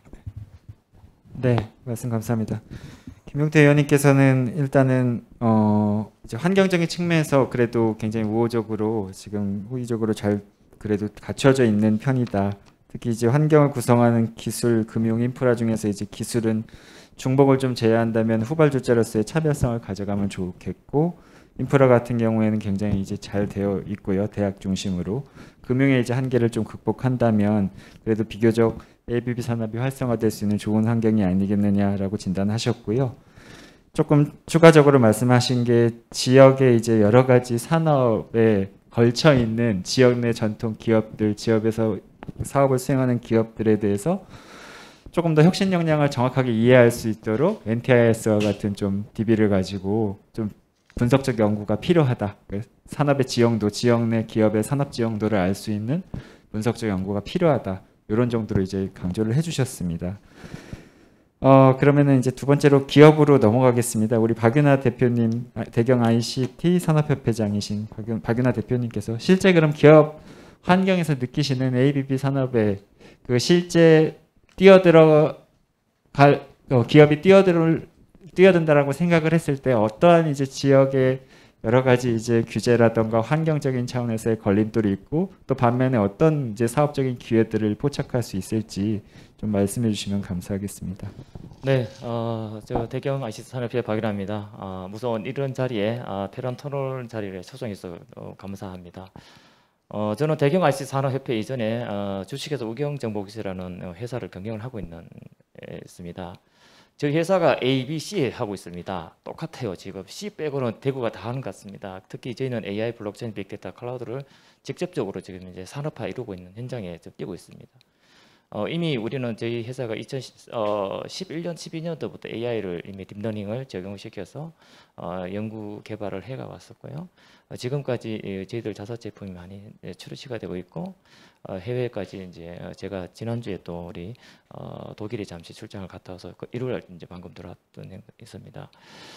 산업은 이미 AI 영역이라는 부분 자체는 이미 국가 간의 경계가 없어진 것 같고요. 많은 전 산업들이 지금 현재 AI에 적용시키려고 하는 산업들이 많이 있습니다. 특히 중국이라는 산업 자체에서는 한 개의 글로벌 기업 같은 경우는 AI 인력만 4,000명을 보유하고 있습니다. 특히 저희들하고는 게임이 안 되는 그런 시장입니다. 그런 시장을 극복을 해야 된다는 게 가장 중요한 거고요. AI라는 영역 자체를 가지고 지역에서 특히 대구에서 ABB 산업을 어떻게 산업화할 것이냐 가장 고민을 많이 해야 되는 거예요. 우선 대구가 정통적으로 제조기업을 육성해가 왔습니다. 그러다 보니까 이제 우리 이번에 지금 시장님이 이번에 이제 바뀌면서 ABB에 대한 부분을 ICT에서 선두적으로 지금 냈다는 것 자체에서 상당히 좀 감사의 말씀을 드리기도 하고 모든 산업은 이미 ICT, 융합, AI, 블록체인, 빅데이터 산업은 이미 많은 시장을 한적하고 있습니다. 현장에서는 많이 느끼고 있고요. 이미 또 많은 챌린지를 하고 있습니다. 저희 기업도 특히 대기업들, 자동차 회사들도 저희들 찾아와서 품질 관리, 사람이 하는 영역을 모든 걸 AR 대체를 하겠다는 것을 많이 하고 있고 클라우드 플랫폼 회사들도 저희들이 와서 클라우드 플랫폼에서 AI를 적용시키겠다는 것을 많이 챌린지를 해서 저희들이 지금 이제 적용을 하고 있는데 지금 저희들이 아까 이렇게 말씀 주신 걸림돌이라는 부분 자체는 가장 중요한 거는 아까 말씀드렸지만은 경북대학교의 전자공학과 정말 우수한 인력들이 많이 있습니다. 그런 인력 갖고 싶어요. 지역 기업들은요. 우수 인력들이 없습니다. 저희들이 오히려 서울에서 우수 인력을 뽑아서 다시 대구로 내려오는 그런 역량을 가지고 있습니다. 지역 인력들이 전문 인력들이 지역을 위해서 산업이 이런 게 아니라 대부분 대도시 대기업 또는 중앙 수도권으로 다 빠져나가는 그런 형태입니다. 그래서 지역의 경북대학교나 이런 인력들이 지방의 취업률이 5%, 10%채 안 되는 걸로 내가 알고 있습니다. 특히 전자학과 전문 IT 학과 그런 인력들이 좀 지역에서 기업들하고 협업을 해서 좀 했으면 좋겠다는 게 가장 중요한 형태고요. 저는 AI를 많이 해봤던 회사입니다. 그래서 많은 그 히스토리를 가지고 있고요. 어려움을 가지고 있습니다. 가장 중요한 건 데이터의 개방에 대한 부분입니다. 특히 우리 한국 같은 경우는 한국에서 기업에서 공공 데이터 활용에 대한 부분이 양질의 데이터들이 공공들이 많이 가지고 있습니다. 그 데이터를 지역의 기업에 개방을 해주고 그 개방된 데이터를 기업에서 사용 목적에서 정제를 시켜서 AI를 학습을 시키고 난 다음에 서비스 형태를 올리게 되면은 정말 퀄리티 좋은 어떤 서비스 형태 나오는데 지금은 과거 정부의 지금 DANet 해서 뉴딜 정책에서 데이터 댐을 해서 올린 데이터를 쓰게 되면은요 저희 연구원들이 전혀 못 씁니다. 상당히 좀 현재 넌센스라는 부분이 있어서 그래서 우리가 필요한 데이터들 정말 필요한 데이터를 제가 뭐 제안을 하고 있으면 차라리 데이터 거래소를 하나 설립해 주십시오. 대구시에서 데이터 거래소를 만들어주면은 지역이 원하는 데이터를 데이터 거래소에서 이루어져야 되지 않을까라는 생각이 들어서 데이터 거래소가 충분히 필요하다. 어제 닥터는 저희 회사가 데이터 거래소를 만들어 볼까까지도 생각을 하고 있습니다. 저희들이 빅데이터 사업을 지금 하고 있기 때문에 그래서 이미 소방 빅데이터 플랫폼을 저희들이 운영을 하고 있는 회사이다 보니까 그렇게 있고요. 또 지역 기업들이 지금 현재 가장 중요한 거는 이런 공공 R&D 사업을 지역을 하게 되면은 그 대부분 이제 수도권 기업들이 와서 싹쓸이 가져갑니다. 그 지역 기업들이 그 보통 이렇게 아무래도 지금 현재 수도권 많은 기회 가지고 있는 수도권 있는 기업들보다는 지역 기업이 좀 떨어지긴 합니다만은 그런 것도 지금 현재 대구나 이런 기관에서는 육성 차원에서도 지역에서 가점제를 좀 줘서 지역에서 좀 기업들이 많은 어떤 그런 기회를 좀 도전할 수 있도록 그런 거를 환경을 좀 열어줘야 된다는 게 가장 중요하지 않을까 생각을 하고 있습니다. 그리고 ABB라는 부분 자체, 산업부 자체에 대한 부분은요. 정말 저는 피부로 느끼지만 저희 회사가 2년 전에 직원이 한 80명 채 안 되었습니다만 지금 현재 180명이 지금 현재 육박을 하고 있습니다. 2년 안에 코로나 터지고 코로나 이후에 팬데믹 상황에서는 상당한 인원들이 많이 이제 들어왔습니다. 100명이 이상이 회사에서 이제 들어와 있고요. 지금 또 저희 여주 공간이 부족해서 외부에서 지금 쓰고 있는데요. 지금 현재 고용 창출이 정말 많이 되고 있습니다. ABB 산업은 부분 자체는 대신에 중요한 거는 우수 인력을 양성을 하고 중요한 거는 또 이 산업을 ABB 산업을 정말 대구시에서 대구형 ABB가 나와야 되거든요. 대구형 ABB가 나와야 되지 중앙구청 ABB가 나오면 안 됩니다. 대구에서 전략적으로 가려면 AI 같은 경우는 순수 AI 기술로 해서는 경제자가 돈이 안 된다 보면 됩니다. 가장 중요한 거는 융합형으로 가야 됩니다. AI란 거는 IoT라든지 블록체인이라든지 각종 센서 쪽이라든지 클라우드 쪽에 융합형으로 가야 그게 경제가 되는 그 형태이기 때문에 그런 산업을 이제 조금 더 육성 기간을 해서 대구시가 좀 해야 되는데 특히 대구 디지털 산업진흥원이 이번에 또 큰 규모로 지금 이제 변모한다니까 육성 기관의 디지털 산업진흥원에다가 좀 더 육성을 시켜서 거기에 국가 R&D 사업이라든지 모든 지역 특화 산업을 좀 육성시키고 지역 기업들한테 또 성장할 수 있는 하나의 기회 제공을 또 해줬으면 좋겠다 생각을 많이 하고 있습니다. 많은 인력, 많은 얘기도 좀 있긴 하지만은 그래서 지역 기업은 ABB라는 대경 IC 산업회에서는 상당히 이기에 대해서는 되게 좀 관심을 많이 가지고 있고 어떤 산업을 더 집중할까 되게 고민이 많이 하고 있습니다. 특히 지금 현재 스마트 시티 사업, 정말 AI, 블록체인, 빅데이터 데이터에 대한 수집 관계부터 해서 클라우드 연결시키고 빅데이터 연결시키고 AI 연결시키게 되면 새로운 산업이 많이 나오고 그리고 스마트팜이라든지 또 대구의 영역이지만 실제 대구는 지식들이 많이 모여 있던 단지고 경북은 현장이 많이 있습니다. 그러니까 대구와 경북을 융합을 좀 시켜서 현장에 있는 거를 데이터를 많이 수집할 수 있는 데이터 수집 장소를 경북에서 충분히 가져옵니다. 그걸 대구에서 데이터를 정제를 해서 어떤 서비스 형태를 올리면은 정말 저는 좋은 이런 산업 기회가 안 되겠나 싶고 있습니다. 그래서 대구와 경북과 유기적으로 좀 이렇게 산업 현장을 좀 마치 만들어줬으면 좋겠다 생각하고 있습니다. 그래서 거기에 최근에 많이 나오는 스마트 또 경북에서 유일하게 가지고 있는 스마트 팜 산업이 자체가 되게 많이 있습니다. 그거는 경북만의 문제가 아닙니다. 경북도 동일한 일정 문제라든지 산업적인 문제가 늘 대두되고 있으니까 차라리 대구 경북을 같이 어떤 특정 영역을 좀 융합을 시켰으면 좋지 않을까 생각하고 하고 있습니다. 또 지금 산업의 영역의 확장상 부분 자체는 헬스케어라든지 스마트 산단에 대해 아까 얘기 좀 나왔지만 스마트 산단은 과거는 ERP라든지 홈페이지 구축 사업이 아니라 이제는 메타버스 산업이라든지 디지털 전환 산업에 대해서는 ICT가 AI가 들어갈 일이 되게 많이 있습니다. 아까 김민호 교수님께서 좋은 말씀 정말 많이 해주셨습니다. 실사례 형태 위주로 상당히 김민호 교수님께서 말씀해 주셨는데 그런 영역을 좀 더 내재화시키고 집중했으면 좋겠다 생각하고 있습니다.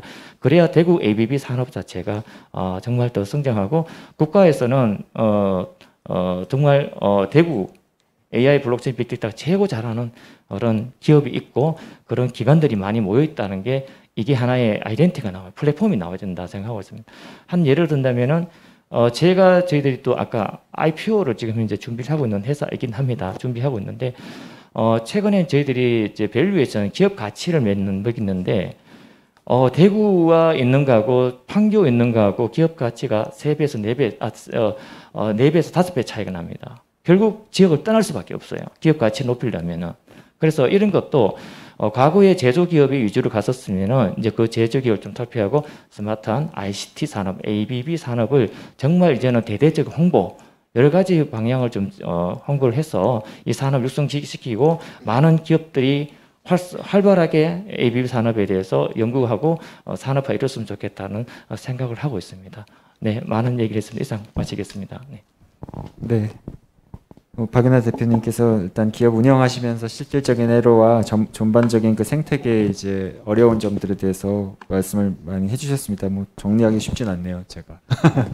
일단은 실제 ABC 클라우드까지 하시는 그런 기업 운영하시면서 그 이제 큰 이제 코로나 이후에 어떻게 보면은 사업의 기회 성장을 이루신 이제 기업 대표로서 이 해당 분야에 대해서 깊이 이해하고 계시는 입장에서는 이제 인력이라던가 실제 데이터 활용성에 있어서 기존에 여러 이제 그 활성화 전략이 있었지만 좀 아쉬운 부분이 있었다. 그리고 또 수도권 기업들이 이 지역의 어떤 정책 사업들을 많이 이제 점유하고 있는 부분과 이제 실제 어느 정도 크게 되면 기업 가치를 높이기 위해서 지역을 떠나게 되는 이제 환경에 대한 아쉬움을 말씀을 하셨고요.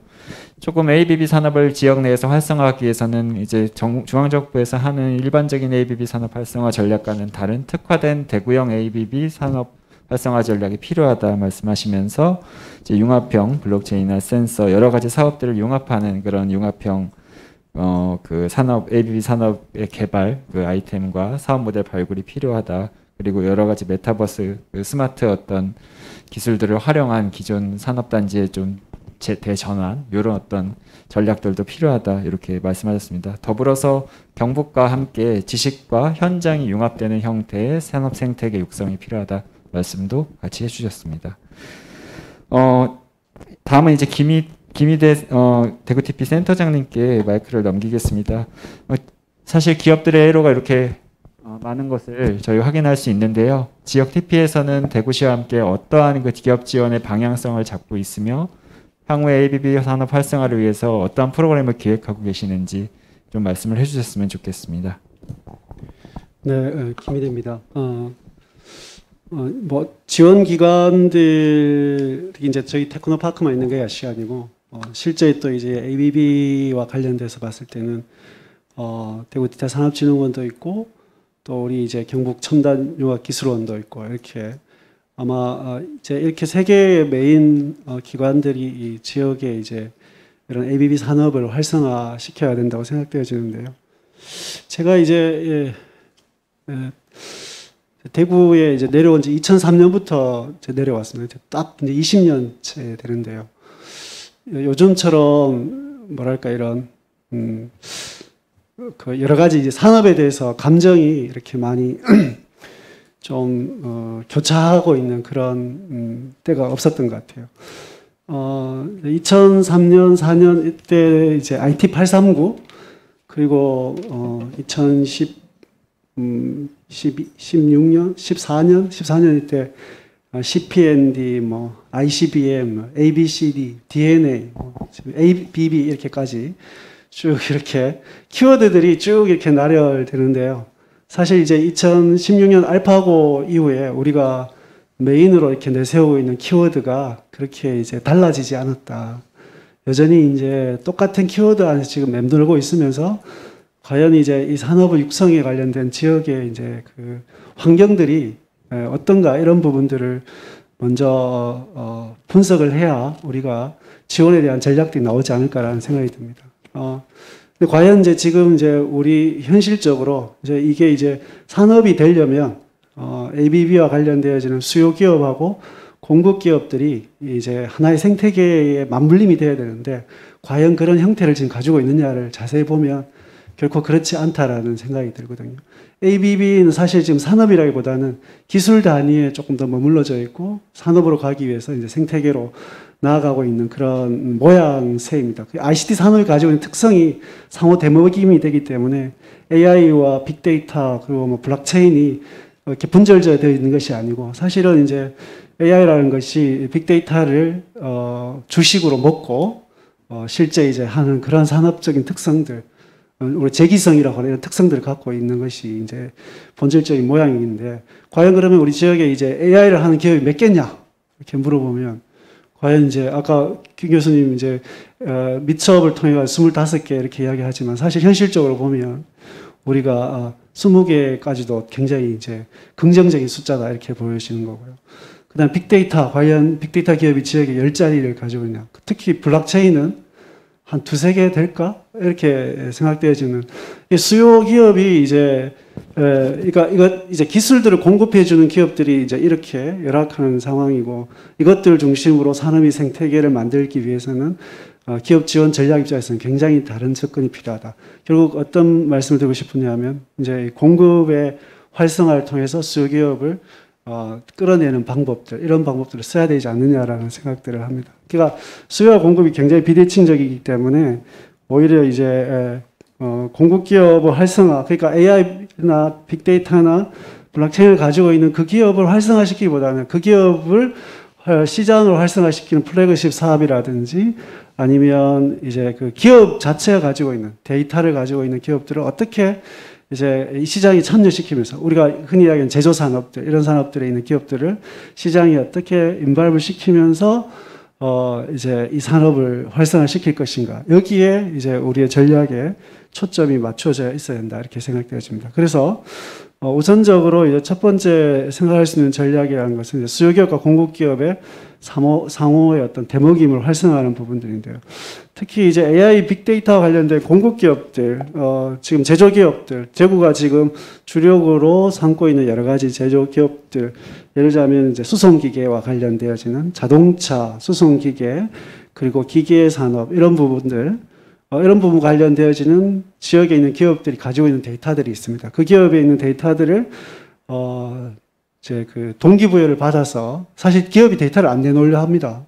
그러면 데이터를 어떻게 내어놓을 수 있을 것인가 그런 것들에 대해서 모티베이션을 줘야 되는데 최근에 이제 과기정통부에서 하고 있는 사업 중에 이제 AIX라는 사업이 있습니다. 그러니까 지역의 이제 특화 산업별로 주력 산업별로 이제 AI를 이제 공급해주는 이러한 역할들을 하는데 그러면 저희가 지금 이런 이제 그 실드룸을 이제 그 AI 랩을 이렇게 구성을 합니다. 여기서 지역 기업들이 가지고 있는 기업들을 가져와서 거기다가 공급을 하고 그리고 AI와 관련되어지는 실제 이제 수요 기업들 그러니까 그 솔루션을 만들어주는 기업들은 불행히도 대구에 있는 기업이 많지 않습니다. 그래서 대부분 이제 서울에 있는 기업들이 와서 그 기업에 예를 들자면 뭐 삼보모터스라든지 이런 데서 자기 데이터를 내어 놓으면 그 데이터를 아까 이제 수요 예보 같은 수요 보조 같은 이런 작업들을 해서 이제 그 기업에게 돌려주는 형태로 작업들을 하고 있습니다. 그래서 이런 방식의 사업들, 그러니까 데이터들을 마음껏 이렇게 끌어내 줄 수 있는 그런 형태의 사업들을 많이 좀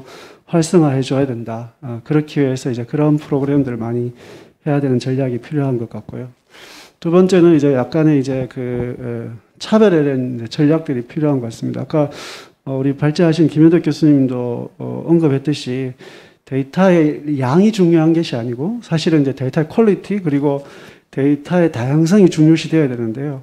이제 데이터를 무작위로 긁어 모으는 것이 결코 중요한 것이 아닌 것 같아요. 그거는 이제 저장 비용, 품질 또 이런 문제들이 이제 대두되기 때문에 그래서 데이터 확보에 있어서 약간의 이원화 전략이 필요하다.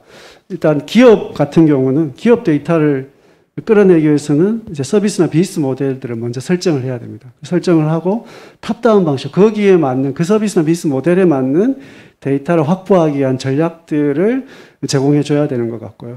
공공은 어쨌든 데이터를 확보할 수 있는 다양한 채널들을 만들어줘야 된다. 예를 들자면 지금 우리 공공이 가지고 있는 데이터들 개방도 많이 하고 하지만 사실 가장 많이 차지하고 있는 것이 사실 CCTV를 통한 데이터입니다. 거의 60, 70%가 다 CCTV 데이터거든요.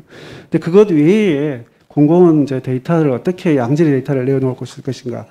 예를 들자면 뭐 우리가 스마트 가로등 같은 사업들을 통해 가지고 다양한 센서를 통해서 온습도라든지 미세먼지라든지 이런 기후 데이터를 가져온다든지 또 시민들에게 스마트폰이나 아니면 스마트 기기들, 스마트 키트 같은 것들을 자발적으로 참여해서 도시 데이터를 확보할 수 있는 이러한 어떤 클라우드 소싱 방식의 데이터 확보를 만드는 방법, 이런 여러 가지 것들.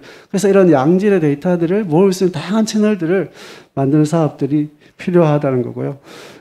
인공지능 파트에서는 결국 이제 양질의 데이터 공급이 이제 관건이기 때문에 이제 의료라든지 제조산업이라든지 이런 학습 데이터 공급 체계를 좀 많이 만들어줘야 될 것 같고요. 또 인공지능 스마트 도시 시범 사업 이런 것들을 통해 가지고 이제 양질의 데이터를 계속 공급해 줄 수 있도록 해줘야 되겠다. 그리고 실시간 데이터들을 모을 수 있는 어떤 여러 가지 다양한 채널들을 만들어야겠다. 이런 것들이 이제 우리가 지원할 수 있는 어떤 그런 전략들을 만들어야 될 것 같고요. 블록체인의 경우는 이제 결국은 아직은 이제 이것들을 통해 가지고 활성화되기 위해서는 이제 결국 이제 시범 사업 형태의 다양한 플랫폼 사업들을 전개해야 되겠다. 예를 들자면 대구에 여러 문화자산이라든지 기존 예술가들이라든지 뭐 스타트업 예술가들이 어떤 디지털 거래들, 디지털 자산들을 거래할 수 있는 그런 대구형 NFT 토큰을 발행한다든지 이런 것들이 좀 필요하지 않겠냐. 그리고 이제 대구 시민들이 참여한 어떤 탄소 중립을 위해서 이제 대구에서 이제 가지고 있는 공공의 가로수들 이런 부분들을 NFT를 다 부여해가지고 그리고 그것들을 이제 시민들이 나눠주고 전체 탄소 배출권을 확보해서 시민들이 나눠줄 수 있는 이런 형태의 플랫폼 사업, 마이데이터 사업 이런 사업들을 NFT를 통해서 활용할 수 있지 않겠냐라는 생각이 좀 듭니다.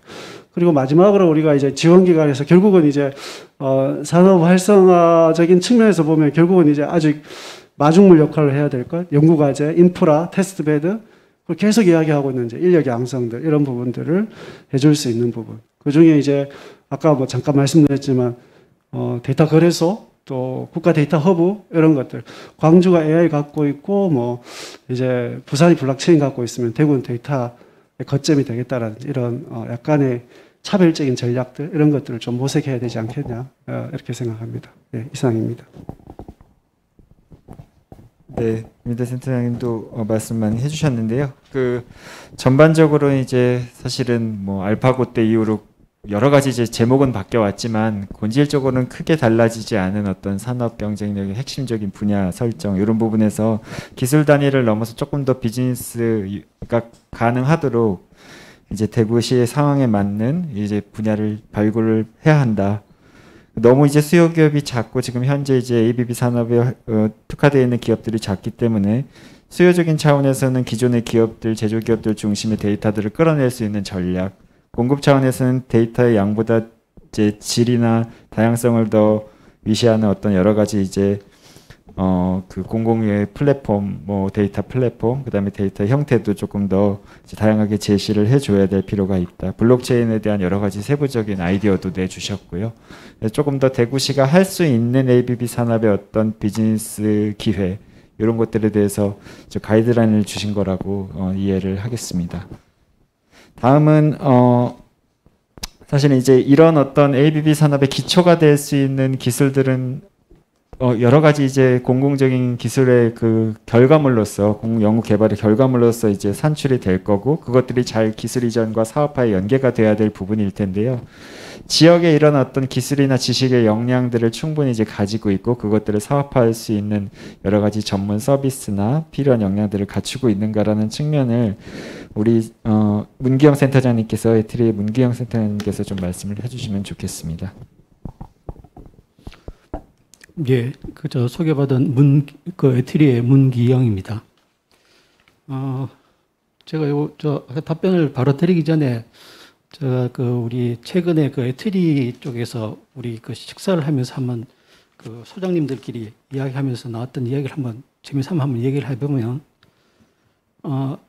우리 그 애트리는 그 4개소 그 연구원 밑에 주요 4개 연구소가 있어요.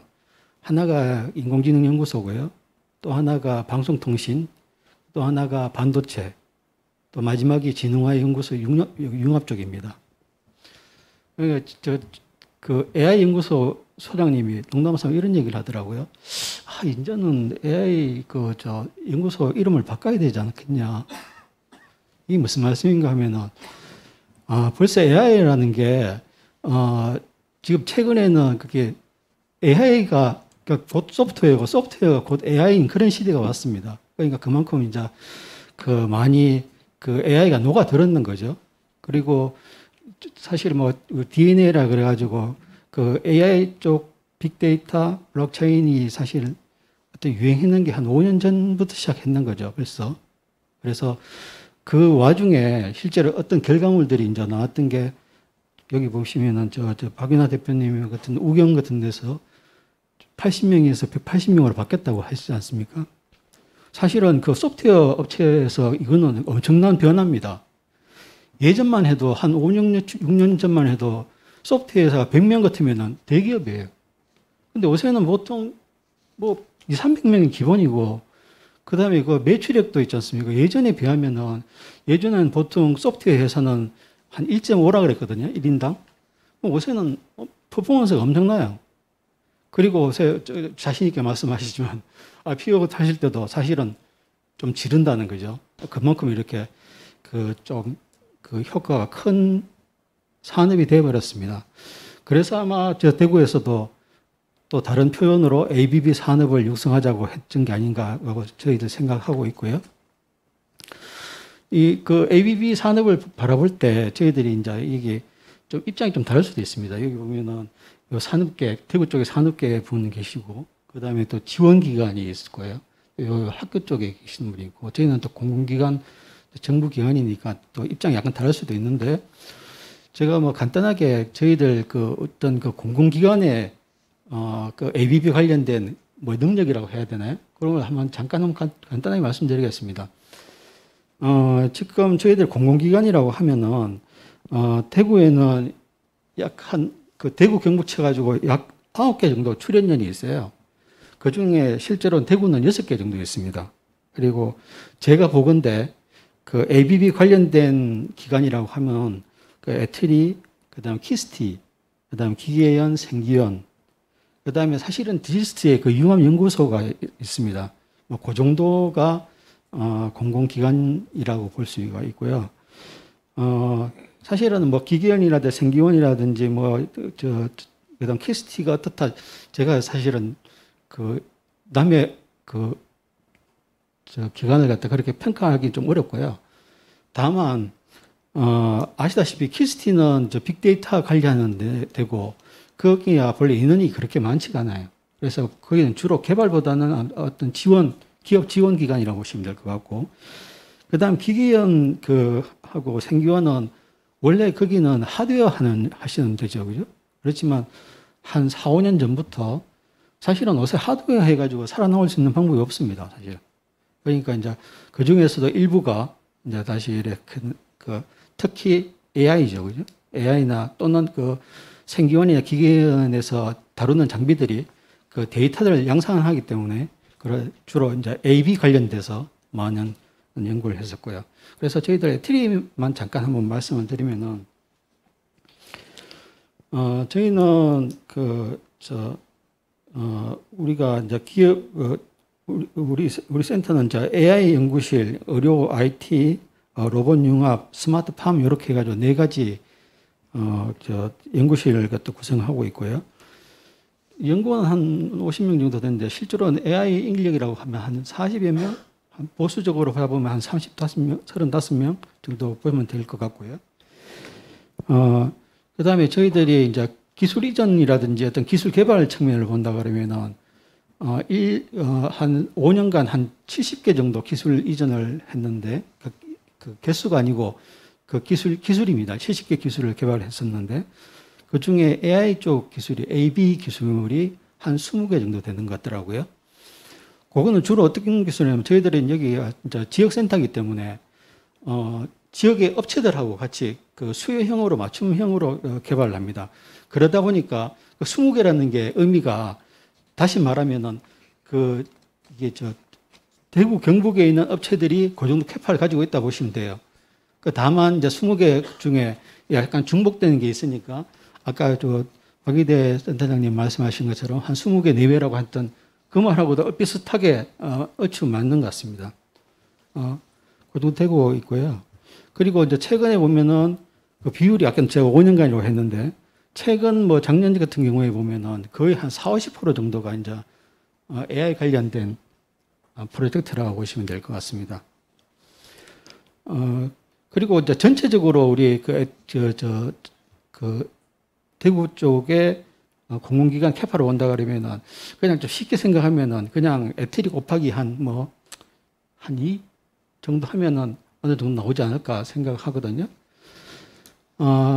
그 정도로 봐서는 제 생각에는 그 지금 그 수준의 그 대구 경북의 환경에서는 지금 수준에서는 그렇게 적은 숫자는 아닙니다. 사실 아시다시피 여기 아까 그 우경 대표님께서도 말씀하셨지만 사실 사람이 다거든요. 여기는 기계도 필요 없고 사람이 재산인데 그 사람 구하기가 되게 힘든 와중에서도 그 정도 버티면 그 나쁜 형태는 아닌데 만약에 이게 4년 후, 5년 후 ABB 산업으로 발전한다 그러면은 사실 이 정도 숫자까지는 안 될 것 같고요. 다만 여기서 이제 나서줄 때가 이제 디지스라든지 또는 경북대, 경북대 와서 최근에 AI 쪽 대학원이라든지 블록체인 관련된 논문들이 많이 나오시더라고요. 그런 와서는 그쪽 인력들이 선순환돼야 되지 않냐. 그리고 또 그 사실은 또 여기 그 업체들 우리 대구 경북 업체들도 사실은 수용성이 조금 문제가 있습니다. 그래서 그 수용성을 보완하려고 그러면은 요거는 요새 지금 하고 있는 휴스타라든지 그다음에 다른 어떤 그 TP라든지 특구에서 하고 있는 그 프로젝트들이 계속 흘러 들어가서 아마 선순환이 돼야 되지 않을까라고 생각하고요. 그리고 또 하나는 저희들이 이제 그 이게 물론 이제 대구 경북만 이렇게 따지니까 그런 건데 이 소프트웨어 쪽은 사실은 경기가 없거든요. 경기가 없어서 이렇게 보면은 이제 대구 경북 쪽에서도 사실은 저희 본원하고도 많이 컨택을 해요. 본원은 사실 저희들 그 연구 인력이 AI 연구 인력이 총 연구원만 한 2,500 정도 되지만 거의 한 800~900명이 AI 인력입니다. 그러니까 사실은 어떻게 보면은 저희 배후에 사람이 또 있는 거죠. 그래서 그런 걸 이용한다 그러면은 제가 볼 때는 어느 정도 수준은 될 것 같고요. 그걸 갖다가 이제 나중에 이제 그 진짜 산업화로 갈 때 어떤 식으로 이제 그 연결을 시켜줄 거냐 하는 문제는 사실 여기 특구나 TP나 또 저희 애틀이나 또는 여기 학계에서 조금 그런 걸 무리를 좀 써야 되지 않을까라고 생각합니다. 네, 네, 우경 센터장님 말씀도 잘 들었습니다. 이제 대구 경북의 지역에 이제 출연원들의 관련된 이제 ABB 관련된 기술의 역량들도 그래도 뛰어난 편이고 지역 내 이제 여러 가지 기업들이 이제 그 기술 이전을 받아서 사업을 초기에 수행하고 있는 이제 어떻게 보면 씨앗은 뿌려진 상태인데 향후에 ABB 산업이 지역 산업의 대표 산업으로서 발전하기 위해서 산업 기반은 아직은 갖춰져 있지 않은 상태다. 말씀하셨고요. 여러 가지 이제 기업의 기술 수용성이나 사업화의 진전을 위해서는 대구 TP나 특구와 같은 지역 내 이제 기업 혁신 지원 기관들에 대한 그 프로그램들이 결합돼서 잘 연계성이 필요하다라는 말씀까지 해주셨습니다. 그럼 마지막으로요. 종합해서 사실은 오늘 발제를 맡아주신 김현덕 교수님께서 이제 대학의 입장에서 ABB 산업 활성화를 위해서 어떤 노력을 하고 있고 특히 이제 오늘 많이 이제 중간중간에 얘기가 나왔지만 ABB 인력의 문제를 어떻게 할 것인가. 단순히 인력을 육성하고 양성하는 것뿐만 아니라 지역 내 기업들에게 그 인력들이 유지되고 이 지역 내에서 생태계 발전에 기여하는 방향으로 이제 리테인될 수 있는 그런 전략들까지 포함해서 사실 인력에 대한 고민들을 많이 하셨을 것 같아서 좀 말씀을 부탁드리겠습니다. 예, 인력과 관련돼서 이제 대구 경북 같은 경우는 사실 ICT 인력이 굉장히 많은 편입니다. 우리가 ICT 소프트웨어 산업 그 통계 조사를 내면 그 통계 조사 분류표에 이제 ICT와 관련된 그 인력 비율을 하는데요. 대구 경북은 전체 대학 그 재학생 중에 한 13% 정도 됩니다. 그 이야기는 이제 전국 평균이 한 10% 조금 넘는데 비해서 굉장히 많은 편이고, 우리나라 그 GDP에서 이제 ICT 산업이 차지하는 비율이 7에서 8%인 거 생각하면 이제 대구 경북을 본다면 어쨌든 그 국가적으로 GDP 평균보다 한 2배 정도 비율이니까 굉장히 많은 편이 있습니다. 최근에 이제 그 대구만을 딱 한정을 한다면 사실 대학이 그 4개밖에 없습니다. 4년제 대학은 경북대학교, 계명대학교, 디지스트, 그리고 대구교육대밖에 없는데, 뭐 경북대 쪽도 그렇고 이제 디지스트도 그렇고 인공지능 관련된 노력들을 많이 하고 있습니다. 인공지능 특성화 대학에 선정되려고 노력을 했지만 사실은 좀 부족해서 둘 다 안 됐고요.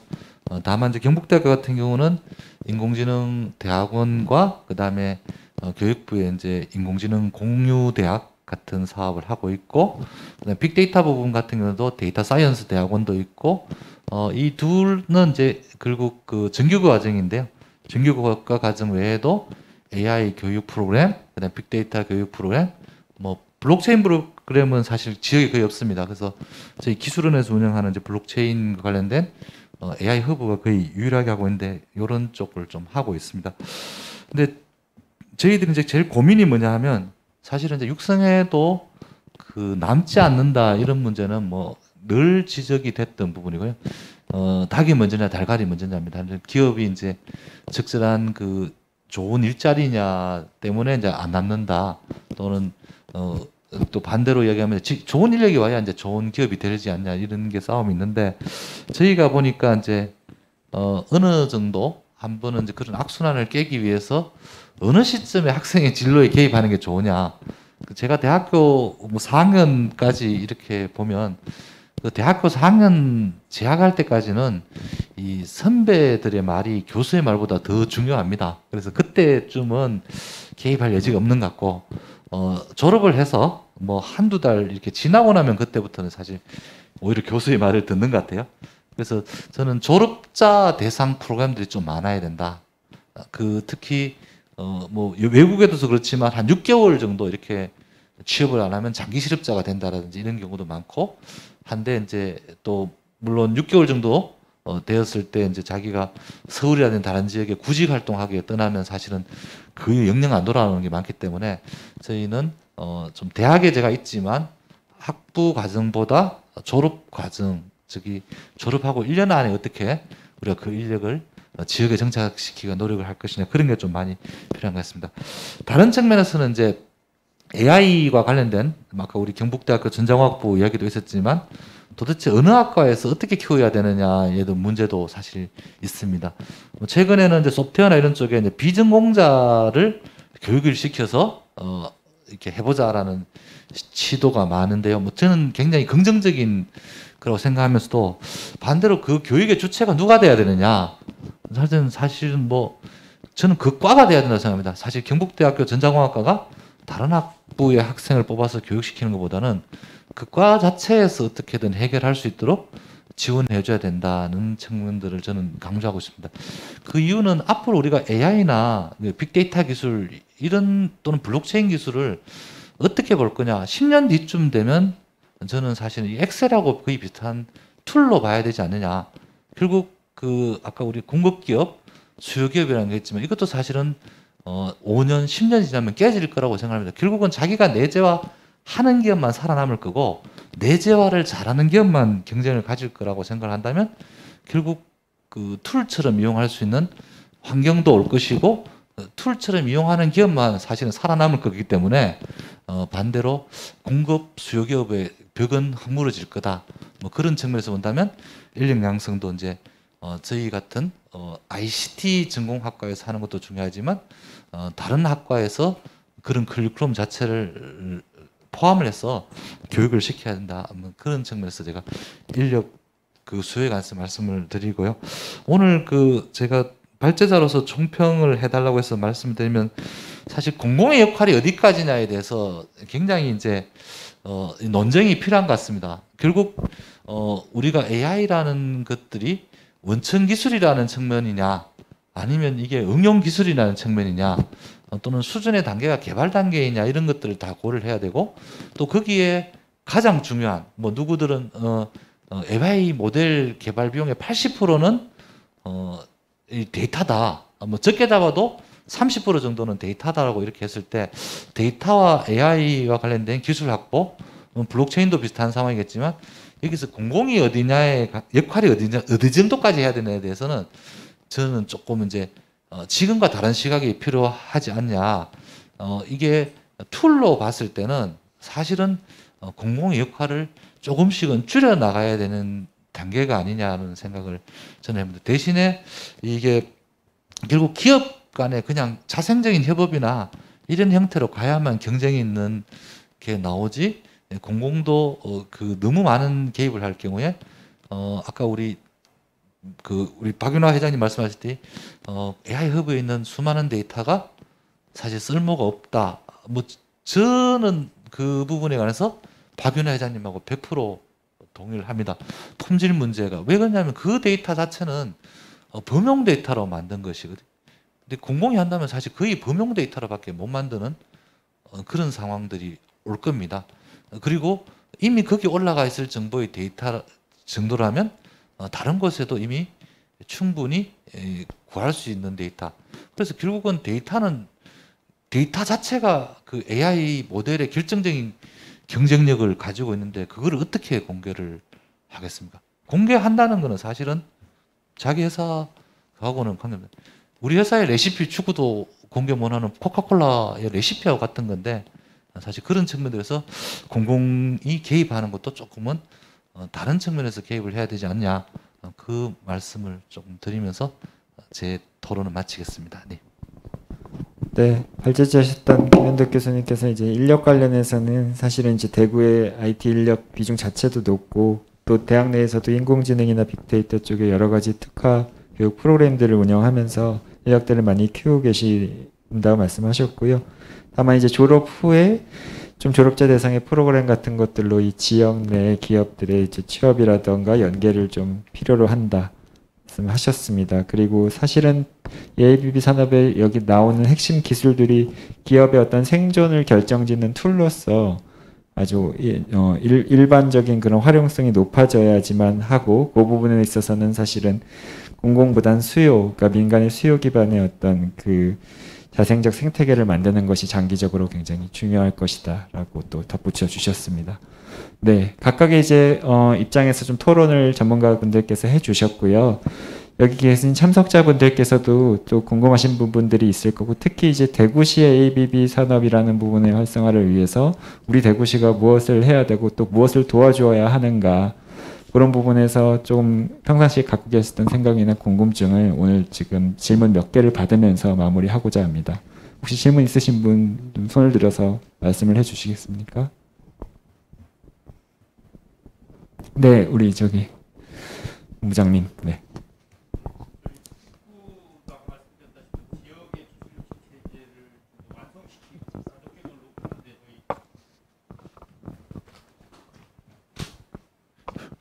저희 자족 기능을 높이는 데 주력을 하고 있습니다. 저희 이사장님도 지역 간의 경제가 아니라 어떤 수도권의 경제가 아니라 수도권을 넘을 수 있는 어떤 지역 특구의 육성 방안을 고민을 좀 하라 이렇게 계속해서 주지를 하시거든요.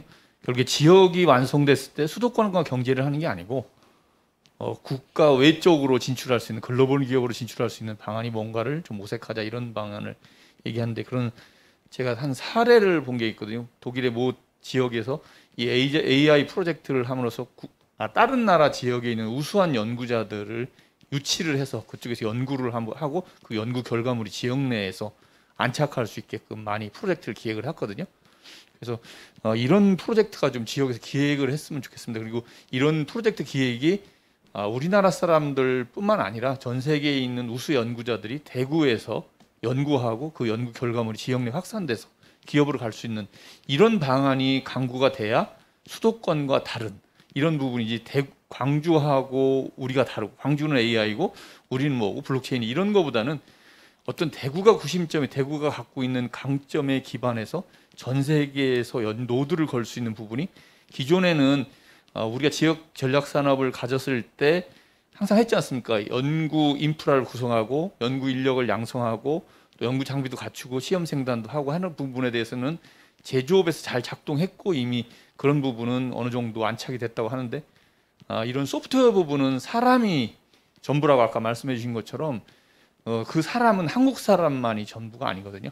전 세계 사람들의 사람이 대구에서 안착하기보다는 대구에서 로드를 걸고 대구에서 연구하고 그 결과물이 여기에서 흡수할 수 있는 부분이 돼야 된다고 생각을 하기 때문에 제가 바람이 있다면 경북대에서 그런 프로젝트를 기획을 해서 시에다 제안을 해서 뭐 우리가 옛날에 밀라노 프로젝트는 우리 구점으로 우리가 잘하게 한 것보다는 어떤 프로젝트를 기획해서 전 세계 연구자들이 어떤 펀딩이 훌륭하기 때문에 대구에 가서 한번 연구를 한번 해보겠다.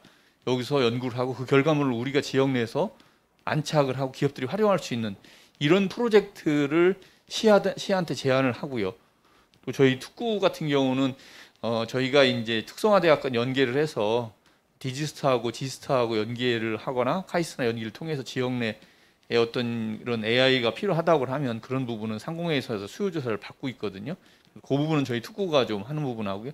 그래서 제가 말씀드리고 싶은 부분은 우리가 글로벌 거점으로 진출 이런 부분을 하기 위해서 이런 보다는 글로벌 거점의 역할을 할 수 있는 연구 역량을 높이고 그리고 연구력 높일 때는 우리도 잘할 수 있지만 세계적 연구자들이 대구로 올 수 있는 방안이 혹시 이런 제가 말씀드린 사례를 기점으로 혹시 할 수 있는지 뭐 우리 교수님한테 한번 여쭙고 싶습니다. 그런 부분 한번. 그런 어려운 질문을 해주신 것.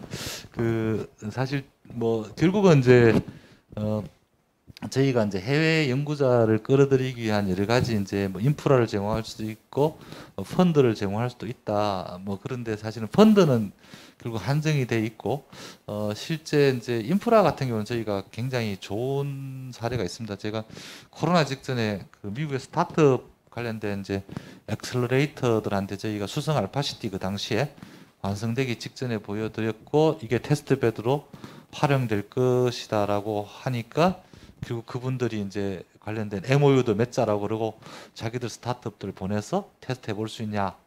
그게 이제 샌프란시스코 쪽에 있는 굉장히 뭐 괜찮은 기관이 그런 게 있습니다. 그래서 저희가 인프라를 그렇게 이제 외국 연구자나 이런 데 활용하는데 뭐 초반에 이제 뭐 우리가 생각할 수 있는 아주 고가 인프라, 뭐 가속기 같은 이런 인프라도 있을 수 있지만 우리나라 대한민국의 그 도시들은 도시가 가진 인프라가 워낙 좋기 때문에 뭐 그런 측면들을 활용해 볼 수 있지 않을까 생각을 합니다.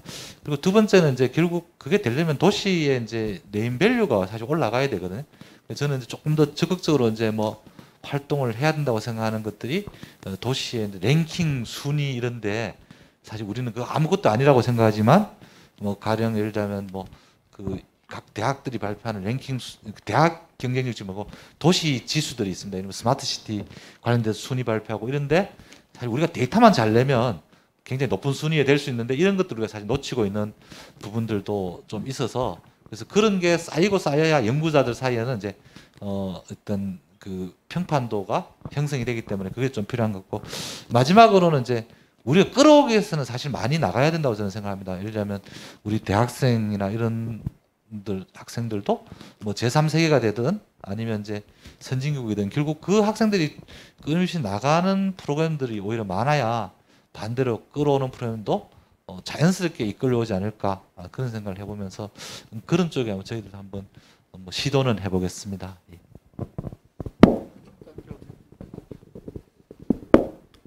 예, 저희 쪽도 사실은 이제 좀 프로그램이 하나 있어서 제가 한번 소개시켜 드리려고 하는데요. 에트리는 올해부터 사실은 이제 세계와 관련돼서 이제 좀 푸시를 좀 받아서 올해부터 저희들이 보통 보면 키아트 쪽에는 글로벌 프로젝트들이 있거든요. 그래서 저희 이제 센터 같은 경우에는 올해 대구 쪽에 바이오 쪽 의료 쪽 기업하고 의료 쪽 기업이 사실은 이제 주관사가 되는 거고요. 그다음에 이제 저희들이 프랑스 하고 있는데 프랑스 업체 그다음에 이제 에틸이 이런 식으로 이제 프로젝트를 하고 있거든요. 그래서 그런 프로젝트들이 적극적으로 좀 업체 사실은 뭐 공공기관이 그런 거 주관해가지고 뭐 하겠습니까? 산업 이야기 하고 있는데 그래서 그런 쪽에 업체 대구 쪽에 업체분들이 좀 관심을 많이 가지시면은 저희들이 또 애트리나 뭐 경북대도 똑같을 겁니다. 아마 저희들이 적극 협조할 생각이 있으니까 그런 쪽으로 한 프로그램을 좀 했으면 좋겠습니다. 네, 말씀 감사합니다. 혹시 또 다른 질문이 있으시면 하나 정도만 더 받을 시간이 될 것 같은데요. 질문 좀 부탁드리겠습니다. 네, 혹시 뭐 없으신가요? 네. 네, 오늘 강연 잘 들었습니다. 은일의 김창수라고 합니다. 지금 빅데이터가 지금 ABB로 가기 위해서는 그 양질의 데이터들을 만들어야 되는데요.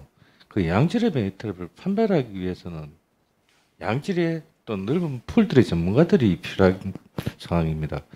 각 분야마다 그 전문가들을 양성해야 되고 그런 것에 대한 계획은 대구시가 가지고 있는지 또는 연구소가 가지고 있는지 궁금합니다.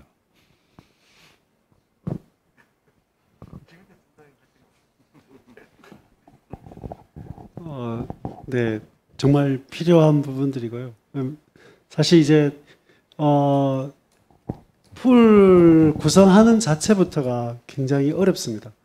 아까 말씀하셨다시피 도대체 이 분야에 전문가들이 누가 있는지 또 이제 어디에 있는지 이런 부분들도 사실 이제 아직 그 구체적으로 DB로 구축되어져 있지 않은 그런 상황이라서요. 마찬가지로 이제 몇 가지 이제 지금 학교에서 이제 인력을 양성하는 것과 더불어서 전문가들을 만들어가는 거. 예를 들면 데이터 품질과 관련되어지는 부분들의 교육들 이런 프로그램들은 이제 기본적으로 조금 만들어서 가려 하고 있는데요. 말씀하신 대로 이제 진짜 전문가들을 만들어가는 프로그램들은 좀 제한적으로 저희들이 하도록 그렇게 진행해 보겠습니다. 예. 네, 또 다른 질문 있으실까요? 네. 그러면은 네, 마무리를 하도록 하겠습니다. 사실 대구시에서 뭐 산업 경쟁력이 약화됐다는 얘기 나온 지도 굉장히 오래됐고 그러면서 여러 가지 전략 산업에 대해서도 많은 이제 시에서 생태계에서 고민을 많이 하셨고 또 이 ABB 산업이라는 얘기도 이제 나오게 됐는데 ABB 산업이 또 다른 산업을 뭐 활성화하자는 그냥 제로 베이스에서의 전략이 아니라 어떻게 보면 이제 지역의 디지털 혁신 역량 그리고 기존의 이제 산업의 어떤 경쟁력과 체질을 개선하는 방향에서 대전환을 이루는 하나의 어떤 시발점으로서 ABB 산업의 활성화라는 얘기가 지역 내에서 이제 화두가 되는 걸로 그렇게 이해하고 있고 또 많은 부분들이 아직 갖춰져 있지는 않지만 인력이나 그 다음에 이제 지원 자금이라던가 교육 프로그램 그리고 우리 문화적인 인식이나 기업의 준비 역량까지 포함해서 다양한 부분들이 좀 더 장기적으로 계획돼서 마치 뭐 AI의 캐나다의 슈퍼 클러스터와 같은 장기적인 계획과 그 이제 로드맵을 가지고 지역 내에서 ABB 산업이 활성화될 수 있는 그런 전기가 이번 기회를 통해서 마련이 되었으면 하는 그런 바람입니다. 예, 여기까지 오늘 대구 ABB 산업 활성화 포럼을 참석해 주신 여러분들께 모두 감사의 말씀을 드리고요. 잘 마무리하고 또 대구시와 이 지역 생태계에서 이 ABB 산업 활성화에 대한 여러 가지 논의들과 좋은 정책적인 아이디어들이 많이 도출되었으면 합니다. 감사합니다. 네, 고맙습니다. 대구 ABB 산업 활성화에 대한 패널 분들의 진심 어린 조언과 그리고 많은 아이디어를 또 확인해보는 그런 뜻깊은 시간이었던 것 같습니다. 우리 패널 분들의 뜨거운 토론에 여러분 다시 한번 큰 박수 부탁드립니다. 네, 수고하셨습니다. 네, 이것으로 패널 토론을 마치고 2022 대구 ABB 산업 활성화 방안 포럼을 모두 마치도록 하겠습니다.